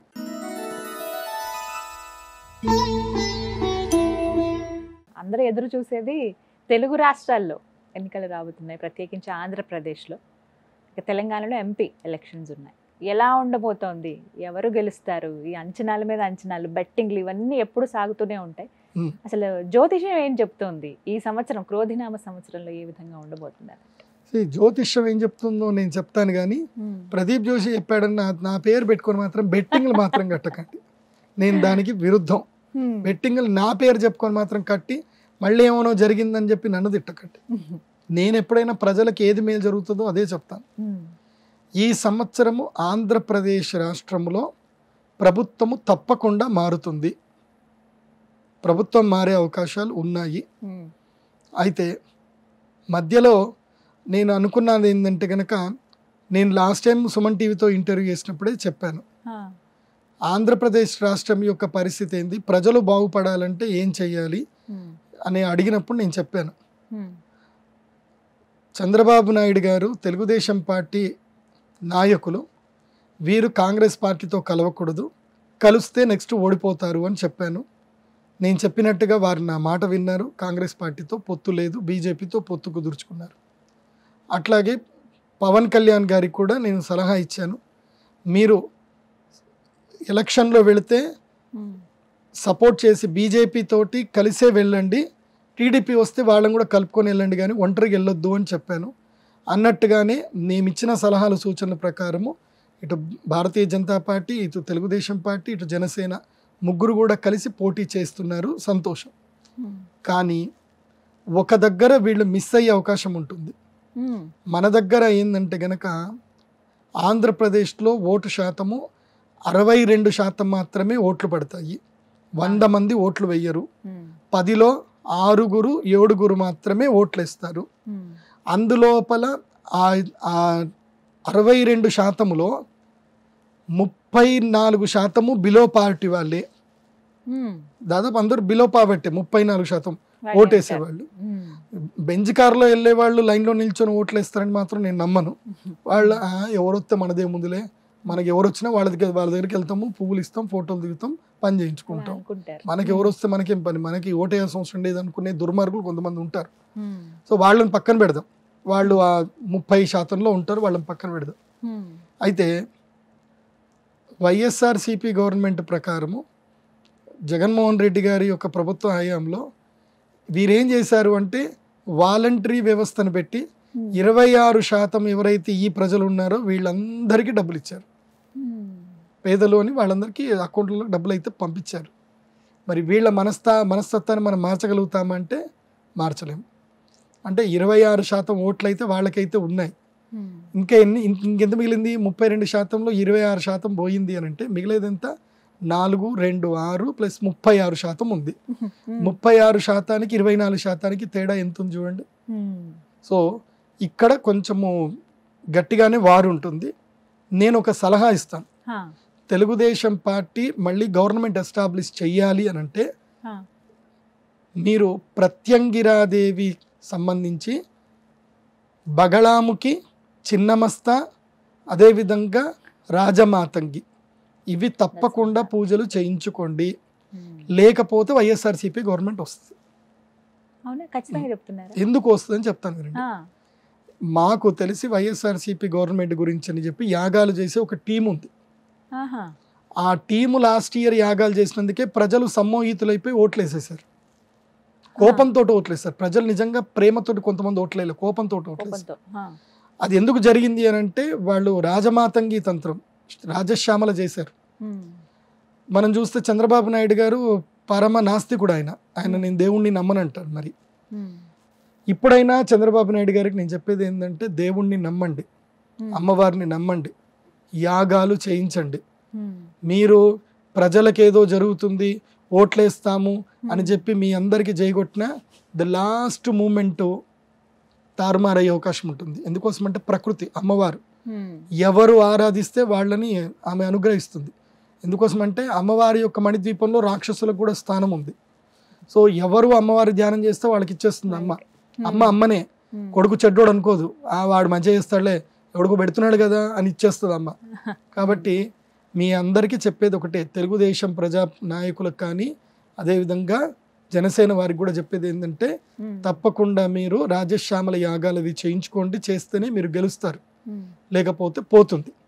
కానీ నా వరకు నేను కూర్చొని అనాలిసిస్ చేసిన దాని ప్రకారము నాకు తెలిసి ఈ 175 సీట్లు ఏవైతే ఉన్నాయో ఇందులోపల ఇప్పుడున్నటువంటి పొత్తుకు సంబంధించిన ప్రభుత్వానికి 67% సీట్లు వస్తాయి. 67% వాళ్ళకి సీట్లు వస్తాయి. 67% సో 53 నుంచి 67% వరకు వస్తుంది. 53 అయితే కన్ఫర్మ్. అయితే ఇక్కడ ఒక చిన్న పొరపాటు జరగబోయే అవకాశాలు ఉన్నాయి. ఇంకా ఏముందండి? ఏమున్నాయి అని అంటే గుర్తుపెట్టుకోండి, ప్రజలకి పొత్తుల గురించి పెద్దగా తెలియదు. ఎవరికైతే మామూలు అంటే వాళ్ళకి చదువుకొని ఉండరు, చాలా మందికి తెలియదు. పోవాలా, వాళ్ళ ఫ్రెండ్స్ వాళ్ళ నాయకులు కొంతమంది చెప్తారు పోయి దాన్ని నొక్కాలంటే పోయి వాళ్ళు నొక్కేసి వచ్చేస్తారు, వాళ్ళకి పెద్దగా తెలియదు. సో ఇది పొత్తు గురించి కూడా వాళ్ళకి తెలియదు. సో ఇక్కడ నేను టీడీపీ పోటీ చేస్తే కొంతమందికి సైకిల్ అంటేనే ఇష్టం, వాళ్ళు పోయి చూస్తారు, ఆడ సైకిలే కనపడదు, సైకిల్ లేదు నేను ఏం చేయాలని చూస్తారు. సో వాళ్ళకి మీరు నేర్పియండి, మన దగ్గర సైకిల్ కనపడది, ఇది నొక్కండి అని చెప్పండి. ఈ ఫ్యాన్ ఎట్లాగూ ఉంటుంది, అన్ని 170 షర్ట్ ఎట్లా ఫ్యాన్ ఉంటుంది, కానీ ఒక చోట పువ్వు ఉంటుంది, ఒక చోట గ్లాస్ ఉంటుంది, ఒక చోట సైకిల్ ఉంటుంది. సో ఎక్కడ పువ్వు నొక్కాలి, ఎక్కడ గ్లాస్ నొక్కాలో నేర్పియండి. నేర్పియలేదు అనుకోండి, సైకిల్ కనిపించలేదు నేను ఫ్యాన్కే ఎత్తాను వేసాను అనుకోండి, మీ ఇష్టం అది. సో కానీ ఫ్యాన్ అయితే తిరిగే అవకాశాలు ఎక్కువగా ఉంటాయి, గాలి అయితే వీస్తుంది. కాకపోతే ఫ్యాన్కి 48% అయితే అవకాశాలు అయితే ఉన్నాయి. సో 67 అంటే 33% ఉన్నాయి, 33% ఓట్లు అయితే ఉన్నాయి. కానీ ఊగిసలాడేదే 12%. కానీ నేనైతే భవిష్యవాణి దివ్య దృష్టితోటి చూసిన అర్థం ఏంటంటే కనుక ఎట్టి పరిస్థితుల్లో ప్రభుత్వం అయితే మారుతుంది. సో వైఎస్ఆర్సీపీ శ్రేణులకు కూడా నేను చెప్పేది ఏంటంటే, మీరు గవర్నమెంట్ మారొద్దు అని మీరు అనుకుంటే కనుక మీరు కూడా మీ అమ్మవారి యాగాలు చేయించుకోండి. మీ గురుగారు ఒక పెద్ద ఆయన ఉన్నారు, ఆయన కాళ్ళు పట్టుకోండి, ప్రజలతో ప్రేమగా మాట్లాడండి, చేసే పనులు సరిగ్గా చేయండి, అన్ని బాగా జరిగే అవకాశం ఉంటుంది. కానీ నా భవిష్యవాణి ప్రకారం, నా వాక్కు ప్రకారం మాత్రం ప్రభుత్వం అయితే మారుతుంది, ఖచ్చితంగా మారుతుంది. చూడాలి గురువు గారు ఎలా ఉంటుందో. అందరూ ఎంతగానో ఎదురు చూస్తున్నారు, అంటే అర్థం కాని పరిస్థితి ఉంది. అదే నేను చెప్తున్నా కదా, ఈ 3 లుసుగులు ఉన్నాయి, ఇవి జనాలకు సరిగ్గా పాటించకపోతే వాళ్ళకి చెప్పాలి కదా, ఎక్కడ నొక్కాలని చెప్పాలి కదా. అది చెప్పకపోతే వాళ్ళు ఏది నొక్కాలో మామూలుగా జనాలకి 2 పార్టీలు తెలుసు, ఒకటి వైఎస్ఆర్సీపీ, ఒకటి టీడీపీ, ఈ 2 తెలుసు. ఇప్పుడు ఆంధ్రప్రదేశ్ వాళ్ళకి జనసేన అంటే కూడా చాలా మంది పరిచయం లేదు, గ్లాస్ ఎక్కడ నొక్కాలో కూడా తెలియదు వాళ్ళకి. కాబట్టి పరిచయం చేయించండి, పరిచయం చేయకపోతే మాత్రం పోతుంది. అవగాహన కల్పించాలి. మీరు ఎందుకోసం అంటే వైఎస్ఆర్సీపీ వాళ్ళు శ్రేణులు ఏంటంటే వాలంటరీ సిస్టమ్ ద్వారా వాళ్ళు గ్రౌండ్ లెవెల్కి వెళ్ళిపోయారు. ప్రతి ఊర్లో ఎన్ని ఓట్లు ఉన్నాయి, పేరు, ఫోన్ నెంబర్తో సహా మొత్తం తెలుసు, ఇంక్లూడింగ్ వాళ్ళ ఫ్యామిలీ బ్యాక్గ్రౌండ్ కూడా తెలుసు. వాళ్ళని ఏ విధంగా వాళ్ళకి మభ్య పెడితే, వాళ్ళకి ఏ విధంగా నచ్చజెప్పి, వాళ్ళకి ఏమేమి తాయిలాలు ఇస్తే చెప్తామని చెప్తారో, వాళ్ళు ఓట్లు ఇస్తారో అన్నీ తెలుసు వాళ్ళకి, ఇంక్లూడింగ్ ఫ్యామిలీ బ్యాక్గ్రౌండ్తో సహా తెలుసు. అంత గ్రౌండ్ వర్క్ చేశారు వైఎస్ఆర్సీపీ. బికాస్ నాకు దానికి సంబంధించిన మంత్రులు, నాకు శిష్యులు ఉన్నారు. వాళ్ళ గ్రౌండ్ వర్క్ ఎంత అద్భుతంగా ఉంది అని అంటే, ఏ ఒక్కరి పేరు చెప్పినా సెంటర్ ఎక్కడే పోయి అడిగినా పలానా ఓట్ నెంబర్ అని వాళ్ళు కొడితే వాళ్ళ ఫ్యామిలీ హిస్టరీ మొత్తం కూడా చెప్తారు. వాడిని ఏ విధంగా చెప్తే వాడు ఓటేస్తాడో వాళ్ళకి తెలుసు. అంత అద్భుతంగా వాళ్ళు గ్రౌండ్ వర్క్ చేసి పెట్టుకున్నారు. మరి అంత గ్రౌండ్ వర్క్ టీడీపీ వేసిందా, అంత గ్రౌండ్ వర్క్ జనసేన చేసిందా? చేసుకోవాలి. వీళ్ళైతే హార్డ్ వర్క్ అయితే చేసి పెట్టుకున్నారు. వైఎస్ఆర్సీపీ అయితే హార్డ్ వర్క్ చేసి పెట్టుకున్నారు, అది అప్రిషియేటబుల్. అది నాకు తెలుసు. ఎవరెవరితోటి ఎట్లెట్లా ఓటు వేయాలో వాళ్ళకి బాగా తెలుసు, మీకు తెలియదు అని నేను అనుకుంటున్నా. చూడ మరి ఈ నేపథ్యంలో తెలుగు రాష్ట్రాల భవిష్యత్తు ఎలా ఉండబోతుంది? చెప్పాను కదా, ఫస్టే మనకి కుజగ్రహం రాజైతే ఉంది, ప్రజలు క్రోధ సంపన్నులు అవుతారు, లోభ సంపన్నులు అవుతారు. లోభం అంటే ఏంటి? ఆశపడ్డం. ఓటుకి నోటు, ఓ 2000 రూపాయలు తీసుకోనో 5000 రూపాయలు తీసుకోనో మీరు ఓటేస్తే మీ జీవితాన్ని మీరు నాశనం చేసుకున్నట్లే. సో నోట్లు తీసుకోకుండా ఓట్లు వేయండి, వేసే నిజాయితీ పరులకు వేయండి. ఎవరైతే దేశాన్ని బాగుపరుస్తారో, ఎవరైతే రాష్ట్రాన్ని బాగుపరుస్తారో నమ్మకం కలిగిందో వారికే ఓట్లు వేయండి. ఆ మాత్రం తెలియని వాళ్ళు అయితే కారని నేనైతే అనుకుంటాను. రాష్ట్ర ప్రజలకైతే అవగాహన ఏర్పడిందండి, తెలిసింది. కానీ అల్టిమేట్ గా ఆ బటన్ నొక్కే 1 సెకండ్ ఈజ్ ఇంపార్టెంట్. సో అది ఎప్పుడు ఎవరు నొక్కుతారో వాళ్ళు, అదే మన ఆయుధం. ఆ ఆయుధాన్ని సద్వినియోగం చేసుకోకపోతే వేస్ట్. ఎందుకోసం అంటే సంతలో గాడిద కూడా 50,000కి అమ్ముడుపోతుంది, సంతలో గేదె కూడా 10,000కి తక్కువైతే అమ్ముడుపోవట్లే. మరి గేదెలకైతే మనం హీనం కాదు కదా. సో అది ఆలోచించుకొని ఓటు వేయండి. కానీ మార్పు అయితే వస్తుంది. ఆంధ్రప్రదేశ్ వాళ్ళకి మాత్రం మార్పు జరుగుతుంది, మేలు జరిగే అవకాశాలు కూడా ఉన్నాయి. చూద్దాం. ఇక ఆరోగ్యపరంగా చూసుకుంటే ప్రపంచవ్యాప్తంగా ఈ క్రోధినామ సంవత్సరంలో ఏ విధంగా ఉండబోతుంది? ఎందుకంటే గత సంవత్సరాలు నేర్పినటువంటి పాఠాలు, ఆ అనుభవాలు చూసుకుంటేనండి, వికృతినామ సంవత్సరం కావచ్చు, ఇవన్నీ కూడా ఆ కరోనా లాంటి విపత్తు చూసిన తర్వాత చాలా మంది జీవితాల్లో పెను మార్పులు సంభవించాయి. మరి ఈ క్రోధినామ సంవత్సరంలో ఆరోగ్యపరంగా ఏ విధంగా ఉండబోతుంది అంటారు? క్రోధినామ సంవత్సరంలో మనుషులకి ముఖ్యంగా అనారోగ్య సమస్యలు ఎక్కువగా పెరుగుతాయి. అనారోగ్య సమస్యలు అంటే ఏవే వస్తాయి చెప్తాను వినండి. ముఖ్యంగా blood relevant issues, diabetic patients ఇంకా పెరుగుతారు. హార్మోన్స్ రిలవెంట్ అంటే ఈ ఎండోక్రైనికల్ డిసీజ్లు మాత్రం బాగా పెరుగుతాయి. ఎండోక్రైనిక్ డాక్టర్లు మీకు పండుగనే, ఎండోక్రైనిక్ ఫార్మసిస్టులు మీకు పండుగనే. డాక్టర్ ఇదైతే పెరుగుతారు. అదేవిధంగా ముఖ్యంగా కంటికి సంబంధించిన సమస్యలు ఇంకా పెరుగుతాయి, కంటి వ్యాధులు పెరుగుతాయి.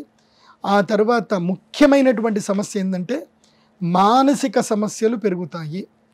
సైకోసొమాటిక్ డిసీజ్లు బాగా పెరుగుతాయి ఈ సంవత్సరంలో. మీ పిల్లలకి మొబైల్ అడిక్షన్స్ పెరుగుతాయి. మొబైల్లో వీడియో గేమ్లు ఆడుతూనే ఉంటారు, చదువుకోరు, రీల్స్ చూస్తూనే ఉంటారు. దీనివల్ల మానసికమైనటువంటి ఇబ్బందులకు వెళ్ళిపోయి జీవితం మీద ప్రేమ తగ్గిపోతుంది.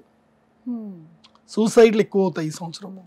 ఆత్మహత్యలు ఎక్కువ చేసుకుంటారు, గొడవలు ఎక్కువగా చేసుకుంటారు, మానసిక రుగ్మతలు బాగా పెరుగుతాయి. ఆల్కహాల్ కన్జంప్షన్ చాలా పెరుగుతుంది. నీళ్ల కన్నా ఎక్కువ మందు తాగేవాళ్ళు పెరుగుతారు. సో మందు తాగడం అనేది ఒక పెద్ద తప్పే కాదు, తాగాలి అని అన్నట్టుగా అదొక హుందాతనంగా ఫాలో అవుతారు. ఇలాంటివన్నీ ఈ సంవత్సరం పెరుగుతాయి. ఆల్రెడీ ఉన్నాయి, ఇంకా పెరుగుతాయి. తగ్గే అవకాశాలు లేవు. కాకపోతే 10లో 6 పేషెంట్లు ఉంటారు, 4 ఆరోగ్యంగా ఉంటారు. ప్రతి 10లో 6 పేషెంట్లు ఉంటారు. అందులోపల ఇద్దరు చిన్నపిల్లలే ఉంటారు, 3 ఆడవాళ్ళు ఉంటారు, 1 మగవాళ్ళు ఉంటారు. ఆడవాళ్ళకి ఎక్కువ ఆరోగ్య సమస్యలు వస్తాయి ఈ సంవత్సరం. ముఖ్యంగా కీళ్ల నొప్పులు, తర్వాత స్పాండిలైటిస్, ఎముకల నొప్పులు, ఈ తర్వాత థైరాయిడ్ సమస్యలు, తర్వాత గైనిక్ సంబంధించిన ఇష్యూస్ తోటి స్త్రీలు ఎక్కువగా బాధపడతారు ఈ సంవత్సరం.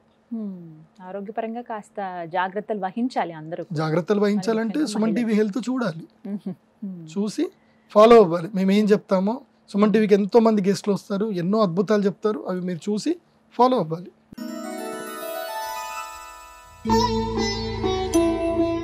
గురుగారు, ఈ క్రోధినామ సంవత్సరంలో వివాహాది శుభకార్యాలకు ముహూర్తాలు ఏ విధంగా ఉన్నాయి? ఎందుకనంటే ఒక వివాహం జరిగితేనండి ఎన్ని కుటుంబాలు బాగుపడతాయి వాటి మీద ఆధారపడి ఉన్నవాళ్ళు. ప్రతి ఒక్కటి ఇంక నేను వివరించక్కర్లేదు. ఇప్పుడు మీరు ఏం చెప్తారా, మీ మాట మీద చాలా మంది జీవితాలు ఆధారపడి ఉన్నాయి. ఏముంది అసలు ఈ సంవత్సరం, ఏమన్నా మార్పు జరుగుతుందా, ఇదే మా జీవితం అని ఆధారపడి ఉన్న వాళ్ళు చాలా మంది ఉన్నారు. పెళ్ళిళ్ళు ఏమన్నా ముహూర్తాలు ఉంటేనే వాళ్ళకి ఆ పూటకి ఆహారం వస్తుందండి, లేకపోతే వాళ్ళు ఇబ్బందులు పడాల్సిందే.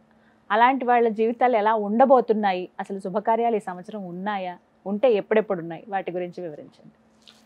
ముఖ్యంగా ఈ వివాహాది ముహూర్తాలు చేసుకుంటే బాజా భజంత్రులు వాళ్ళు, పురోహితులు, కళ్యాణ మండపం వాళ్ళు, వంట చేసే వాళ్ళు, డెకరేషన్ వాళ్ళు, తర్వాత టెంట్ హౌస్ సామాన్ వాళ్ళు, తర్వాత ఇంకా మేకప్ ఆర్టిస్టులు, తర్వాత మన కెమెరామెన్లు, తర్వాత ఎడిటర్లు, ఫోటోషాప్ చేసేటువంటి వాళ్ళు, తర్వాత పెళ్లి పత్రికలు పంచడానికి ఇది, తర్వాత బంగారు వర్తకులు, ఎంతమంది జీవితాలు.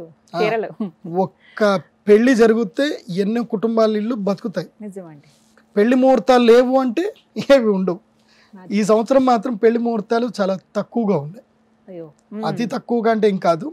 ఈ సంవత్సరం మూఢం ఉంది. ఇప్పుడు చైత్రమాసంలో చాలా తక్కువగా పెళ్లి చేసుకుంటారు. మన దగ్గర చైత్రమాసంలో పెళ్లిళ్ళు పెట్టరు. పర్లేదు, చైత్రమాసంలో ఎవరైనా చేసుకుంటారు అంటే చేసుకోండి. ఎందుకోసం అంటే ఈసారి పెళ్లి ముహూర్తాలు లేవు కాబట్టి ఏప్రిల్ మొదటి నుంచి, ఇప్పుడు ఏప్రిల్ 9వ తారీఖు స్టార్ట్ అయింది కాబట్టి ఏప్రిల్ 9 నుంచి మే 5వ తారీఖు వరకు పెళ్లి ముహూర్తాలు ఉన్నాయి. మే 5వ తారీఖు నుంచి 30 జూన్ 2024 వరకు, అంటే మే అంటే వైశాఖ మాసం, తర్వాత జ్యేష్ఠ మాసం. ఈ వైశాఖ జ్యేష్ఠ మాసంలో పెళ్లిళ్ళు ఎక్కువ ఉంటాయి కాబట్టి ఈసారి వైశాఖ మాసంలో ముహూర్తాలు లేవు, జ్యేష్ఠ మాసంలో కూడా ముహూర్తాలు లేవు. అంటే ఇది జూన్ అనుకోవద్దు, ఇది ఎక్కడి వరకు అంటే 1 జూలై వరకు అనుకోవాలి. అంటే 30th జూన్ అంటే 1 జూలై అంటే పెద్దగా ఏం కాదు. సో 5th మే నుంచి 1 జూలై వరకు ముహూర్తాలు లేవు. అంటే వైశాఖ మాసం లేవు, జ్యేష్ఠ మాసం లేవు. అసలు పీక్ టైమే ఇది. ఎండాకాలము, వర్షాలు ఉండవు, ఏముండవు, చక్కగా పెళ్లి చేసుకోవచ్చు అని అందరూ అనుకుంటారు. ఈసారి ఎండాకాలం లేవు, సమ్మర్ హాలిడేస్ లో పెళ్లి లేవు, ఓన్లీ టూర్లే ఇంకా. కాబట్టి ఈసారి సమ్మర్ హాలిడేస్, పిల్లలకి హాలిడేస్ ఉంటాయి, ఇప్పుడు పెళ్లి పెట్టుకుందాం అంటే నో మ్యారేజెస్. సో జూలై వరకు లేవు. మళ్ళీ జూలై కాగానే టక్ టక్ టక్ అని స్కూల్ బెల్ కొట్టేస్తారు, అందరు స్కూల్కి వెళ్ళిపోవాల్సిందే. కాబట్టి ఈసారి స్కూల్ పిల్లలు మీ అందరికీ లక్, హాలిడేస్ లో పెళ్లి లేవు, ఇంకా ఏదైనా పెళ్లి ఉందంటే ఒక 5 రోజులు స్కూల్కి కాలేజీకి హాలిడే పెట్టి ఇంకా పోవాలా. కాబట్టి ఈ సంవత్సరము చైత్రమాసము ముహూర్తాలు మాత్రం పెట్టుడు ముహూర్తాలు ఉంటాయి, చైత్రమాసం చేసుకోవచ్చు. వైశాఖము, జ్యేష్ఠమాసం, మే, జూన్, జూలై ఫస్ట్ వీక్ వరకు లేవు. సో జూలైలో వచ్చేసరికి ఆషాఢ మాసం వస్తుంది కాబట్టి ఆషాఢ మాసం పెళ్లి ముహూర్తాలు లేవు. అంటే ఇక్కడ 3 నెలలు 90 రోజులు ఎగిరిపోయినట్టే. తర్వాత వస్తే శ్రావణ మాసం. శ్రావణ మాసంలో పెళ్లిళ్ళు ఉన్నాయి 30 రోజుల్లో. ఆ 30 రోజుల్లో వచ్చేటివి కేవలం 12 ముహూర్తాలు మాత్రమే. అంటే 12 రోజులు ముహూర్తాలు ఉన్నాయి. 30 రోజుల్లో వచ్చే 12, 13 ముహూర్తాలు ఉంటాయి, అంతకుమించి ఎక్కువ ఉండవు. కాబట్టి ఆగస్టులో 12 రోజులు, మళ్ళీ సెప్టెంబర్ వచ్చింది అని అంటే భాద్రపద మాసం 30 రోజులు నో ముహూర్తాలు. తర్వాత ఆశ్వయుజ మాసము, కార్తీక మాసం. ఆశ్వయుజ కార్తీక మాసము, మార్గశిర మాసం, మొత్తం 90 రోజులు. ఈ 90 రోజుల్లో 15, 45 ముహూర్తాలు ఉన్నాయి. అంతే 45 రోజులు ముహూర్తాలు ఉన్నాయి. 90 రోజుల్లో 45 కూడా కాదు, 12 అంటే 36 ముహూర్తాలు వస్తాయి. ఈ 36 రోజులు మాత్రమే పెళ్లి ముహూర్తాలు, గృహప్రవేశాది ముహూర్తాలు ఉన్నాయి. అంటే 12 + 36 మొత్తం ఎంతైనాయి? 36 + 12 అంటే 48 ముహూర్తాలు ఉన్నాయి. ఆ తర్వాత వచ్చేసరికి నెక్స్ట్ పాల్గొన మాసము, నెక్స్ట్ ఏంది పుష్యమాసం వస్తుంది. సంక్రాంతి పండుగలు అక్కడ పెళ్ళిళ్ళు ఉండవు, పుష్యమాసం అయిపోతుంది. తర్వాత పాల్గొన మాసం వస్తుంది, మాఘమాసం వస్తుంది. మాఘమాసంలో ముహూర్తాలు ఉన్నాయి.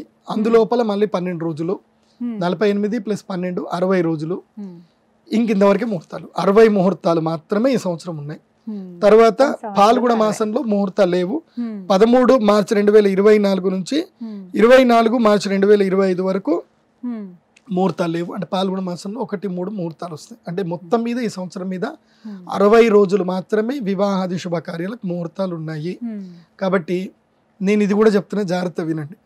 ఈ కళ్యాణ మండపం ఓనర్లు ఉంటారు కదా, వీళ్ళు ఆల్రెడీ ఏం చేస్తారంటే మా దగ్గరకు వస్తారు, గురువుగారు పెళ్లి ముహూర్తాలు ఏ రోజు ఉన్నాయి చెప్పండి అని చెప్పి అవన్నీ నోట్ చేసి పెట్టుకొని డిమాండ్ పెంచేసుకుంటారు. వాళ్ళు ఆ రోజు మీకు మండపం కావాలంటే ఇన్ని కావాలి అని డబుల్ రేట్ అడుగుతారు, ట్రిపుల్ రేట్ అడుగుతారు. కాబట్టి ఆ కళ్యాణ మండపం ఓనర్లు అక్కడికి వెళ్ళక మునిపే మీరే మొదలు పంతులు గారి దగ్గరికి వెళ్ళిపోయి ఫస్ట్ కళ్యాణ మండపం బుక్ చేసి పెట్టుకోండి. తర్వాత కావాలంటే బ్లాక్ లో మీరు అమ్ముకోవచ్చు అనుకోండి. ఎందుకోసం అంటే ఇది జరుగుతాయి. పెళ్లి కూతురు దొరికినా దొరికిపోయినా ఎవరు లేదు, మండపం మొదలే బుక్ చేసి పెట్టుకోండి. ఎందుకోసం అంటే మండపాలు దొరకవు, డబుల్ రేట్లు అయిపోతాయి. ఓకే, ఇక మిగతా అందరు దొరుకుతారు, మండపాలు దొరకడం కష్టం అయిపోతాయి. ఎందుకోసం అంటే 62 రోజులు మాత్రమే, వాళ్ళు కూడా సంపాదించుకోవాలి కదా. మిగతా రోజులన్నీ ఏం చేస్తారు, బర్త్డే ఫంక్షన్లోను, యానివర్సరీ ఫంక్షన్లోను, ఈ ఏవో శారీసో, ఓనీసో, పంచలో ఏవోటి వాళ్ళు నడిపించుకుంటారు. వాళ్ళు డిమాండ్ చేయలేరు, ఇవి మాత్రం డిమాండ్ చేయగలుగుతారు. కాబట్టి హోల్డ్ చేసి పెట్టుకోండి. 62 రోజులు మాత్రం ముహూర్తం ఉంటుంది. అది కూడా మేము క్యాలెండర్ రిలీజ్ చేస్తాము, అది నా వెబ్సైట్ లో ఉంటుంది, pradeepjoshi.com లో చూసుకోండి. ఇది ఈ విధంగా ముహూర్తాలు ఉన్నాయి.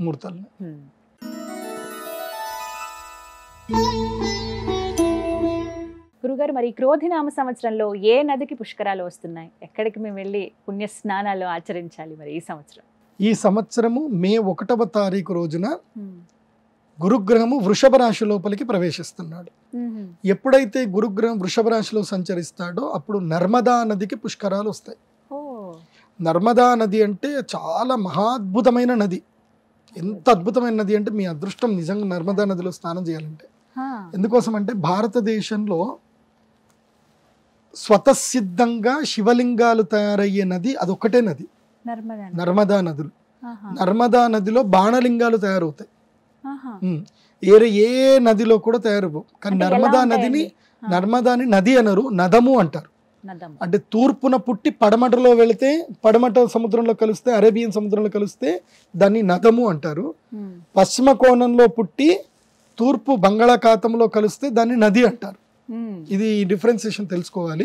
కాకపోతే నేను వ్యవహారంలో నది అని చెప్తున్నాను. సో నర్మదా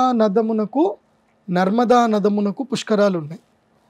అయితే ఈ నర్మదా నది గొప్పతనం చెప్తాను, జాగ్రత్త వినండి. ఈ పుష్కరాలప్పుడు మీరు వెళితే వెళ్ళండి, తర్వాత వెళ్ళండి, దీని యొక్క గొప్పతనం తెలుసుకొని వెళ్ళండి. నర్మదా పరిక్రమ అని ఒక అద్భుతమైన దీక్ష ఉంటుంది. నర్మదా పరిక్రమ. ఇది 2300 కిలోమీటర్ల పర్యంతం ఉంటుంది.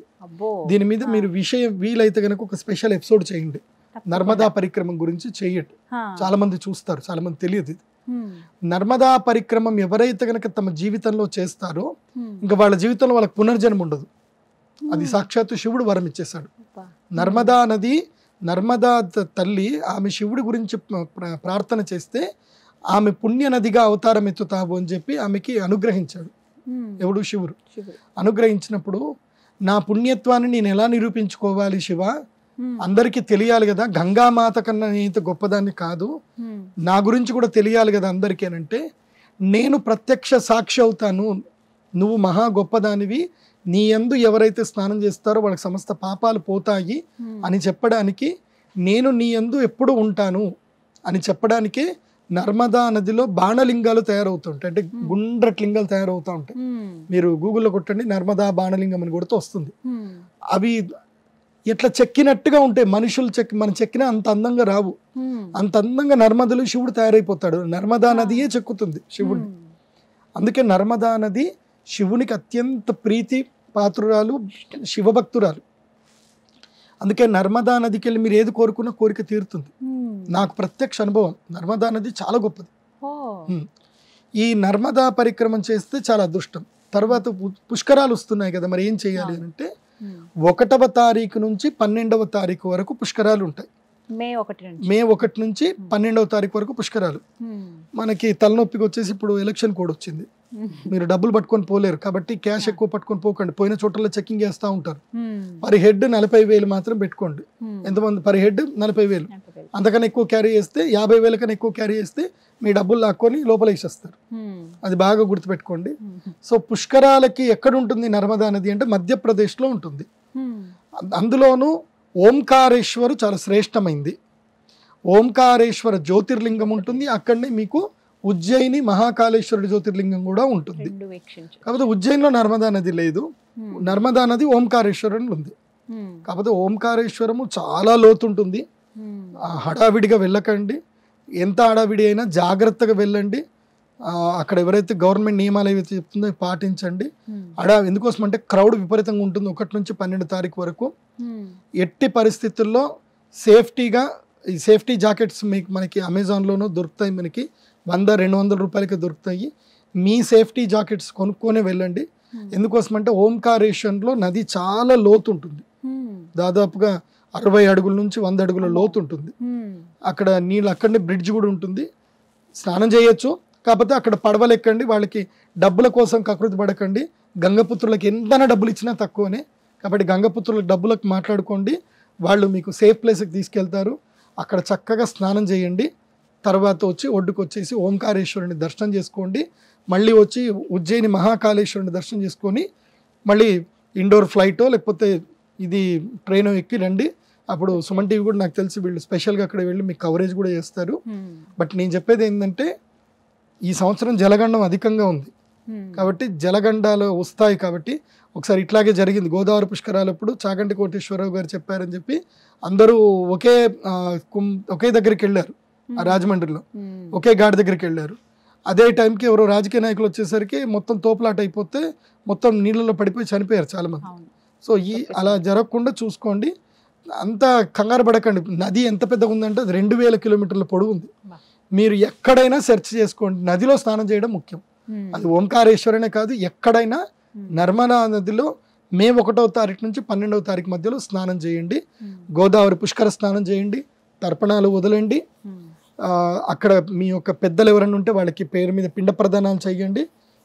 వెళ్ళేటప్పుడే గోధుమ పిండి లేదంటే రాగి పిండి లేదంటే బియ్యము, అదేవిధంగా ఒక చిన్న స్టవ్, ఈ మధ్య మంచి మంచి దొరుకుతున్నాయి, ఎలక్ట్రిక్ స్టవ్లు దొరుకుతున్నాయి, గ్యాడ్జెట్స్. సో చిన్న ఎలక్ట్రిక్ స్టవ్ తీసుకెళ్ళండి. అక్కడదక్కడనే అన్నం వండండి. మంచిగా చక్కగా పిండాలు చేసి అక్కడ పెట్టి ఆ నదిలోనే పిండాలు వదిలేయండి. పితృదేవతలకి తర్పణాలు తప్పకుండా వదలాలి. మీరు అక్కడికి వెళ్ళాక దుకాణాలు దొరుకుతాయి అనుకోకండి. ఎందుకోసం అంటే అది బిజినెస్ టైం కాబట్టి ఏది పడితే అది ఇస్తారు.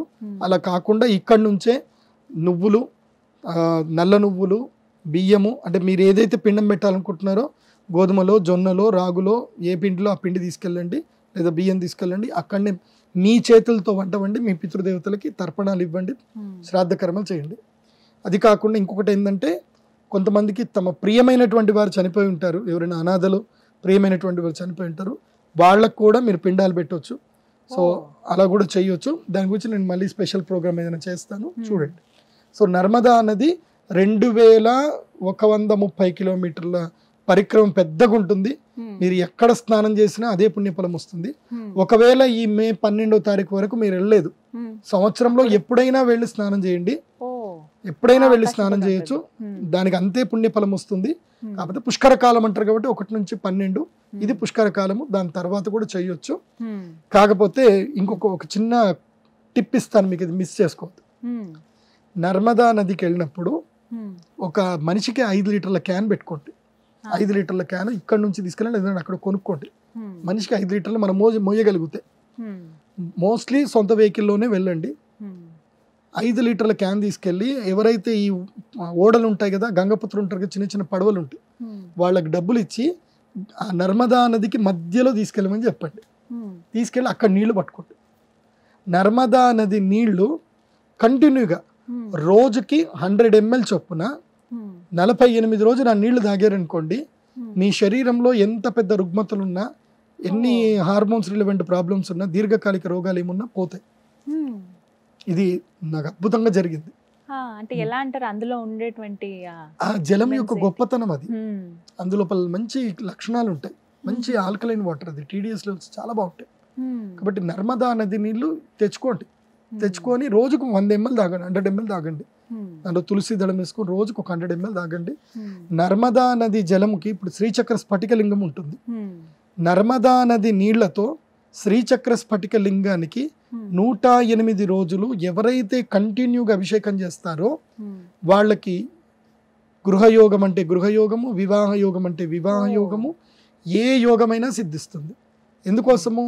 నర్మదకి శివుడు వరం ఇచ్చాడు కాబట్టి నర్మద నుంచి నీళ్లు తెచ్చుకోండి, మీ ఇంట్లో శ్రీచక్ర స్ఫటికలింగం పెట్టుకోండి, రోజుకి 100 ml సరిపోతుంది. అభిషేకం చేయండి, ఇటు అభిషేకం చేసిన పుణ్యము వస్తుంది, ఇటు తాగడం వల్ల ఆరోగ్యము వస్తుంది. పుణ్యము పురుషార్థం రెండు వస్తాయి. కాబట్టి నర్మదా పుష్కరాలని చక్కగా చేసుకోండి. నర్మదా నదికి దండం పెట్టుకోండి. వెళ్ళినప్పుడు ఏమేమి తీసుకెళ్ళాలి చెప్తాను, జాగ్రత్త వినండి. నర్మదా పుష్కరాలకి ఒక చీర, పసుపు, కుంకుమ మంచి ఆర్గానిక్ తీసుకొని వెళ్ళండి. ఆ తర్వాత గాజులు, మట్టి గాజులు తీసుకొని వెళ్ళండి. తర్వాత ఓడి బియ్యం తీసుకోవాలండి. అందులోపల ఒక 4 కుడుకలు, ఖర్జూర పండ్లు, బాదాములు ఇవన్నీ కూడా పెట్టుకొని తీసుకొని వెళ్ళి ఆ నర్మదా నదికి ఒక చాట దాని లోపల ఒక దీపం ఎంత దాంట్లో నెయ్యి దీపం పెట్టి ఒక చాటలో ఇవన్నీ పెట్టి నర్మదాదేవికి వాయినం ఇవ్వాలి. అది అలా వెళ్ళిపోతుంది, అక్కడే మునిగిపోతుంది. అలా నర్మదాదేవికి వాయినం ఇవ్వాలి. అది కూడా అలా ఎలాంటి చీర ఉండాలంటే చక్కటి ఎర్రటి చీర ఉండాలి, లేదా తెలుపు ఎరుపు కలిసిన చీర ఉండాలి. అది ఈ విధంగా ఇవి ఖచ్చితంగా తీసుకెళ్తే మంచిది. కాటన్ చీరలు తీసుకెళ్ళండి, సిల్క్ చీరలు తీసుకెళ్తూ తిరిగి వచ్చేటప్పుడు మాత్రం ఆ నీరు తెచ్చుకుంటే చాలా ఇంకేం వద్దు. చాలా చక్కగా వివరించారండి. చాలా మంది ఎదురు చూస్తారు, కొంతమందికి తెలియదు కూడా ఈ పుష్కరాల గురించి. అంటే వేరే ఎక్కడో కదా, మన ప్రాంతంలో కాదు కదా అని అనుకుంటారు. లేదు, ఎక్కడైనా వెళ్ళాల్సిందే. నర్మదా నది మనకు పక్కనే, ఇండోర్ ఇక్కడ పక్కనే, తప్పకుండా వెళ్ళండి. నర్మదా నదికి వెళ్ళినప్పుడు నేను చెప్పిన ప్రదేశాలన్నీ చూసిరండి. 1 ఓంకారేశ్వర్ చూడండి, 2 ఉజ్జయిని మహాకాళేశ్వర్ చూడండి, అక్కడ ఘట్కాళి మాత గుడి ఉంటుంది, హరసిద్ధి మాత గుడి ఉంటుంది, తర్వాత శనైశ్వరుడి యొక్క గుడి కూడా ఉంటుంది, అక్కడ క్షిప్రా నది ఉంటుంది, క్షిప్రా నదిలో కూడా స్నానం చేయండి. ఇవి తప్పకుండా ఈ దర్శనాలన్నీ కూడా చేసుకోండి. కాళిదాసు యొక్క గుహ ఉంటుంది, అక్కడ కాళిదాసుకు అమ్మవారు ప్రత్యక్షమైన ప్రదేశం ఉంటుంది. అలాగే మనకి భర్తృహరి అని ఉంటాడు, ఆయన గుడి కూడా ఉంటుంది, అక్కడ కూడా దర్శనం చేసుకోండి. తర్వాత కుజదోషం ఉన్నటువంటి వాళ్ళకి అక్కడ అంగారేశ్వర్ గుడి ఉంటుంది, అది కూడా దర్శనం చేసుకోండి. అందరూ మీ సొంత వెహికల్లో కలిసి వెళ్ళండి. సొంత వెహికల్లో వెళ్తే అన్ని మీరు చూసుకొని రావచ్చు, బాగుంటుంది. మంచి రోడ్డు ఉంది, హైవే ఉంది, ఇక్కడ నుంచి హైదరాబాద్ నుంచి నేషనల్ హైవే 44 మంచిగా వెళ్ళిపోవచ్చు, బాగుంది. మొత్తం మీద నర్మదా పుష్కరాలు వెళ్ళి దర్శించుకుని పుణ్యస్నానం ఆచరించి వస్తే మంచిది. సుమన్ టీవీలో మీ పర్సనల్ అండ్ బిజినెస్ ప్రమోషన్స్ కోసం కింది నెంబర్కి కాంటాక్ట్ చేయండి.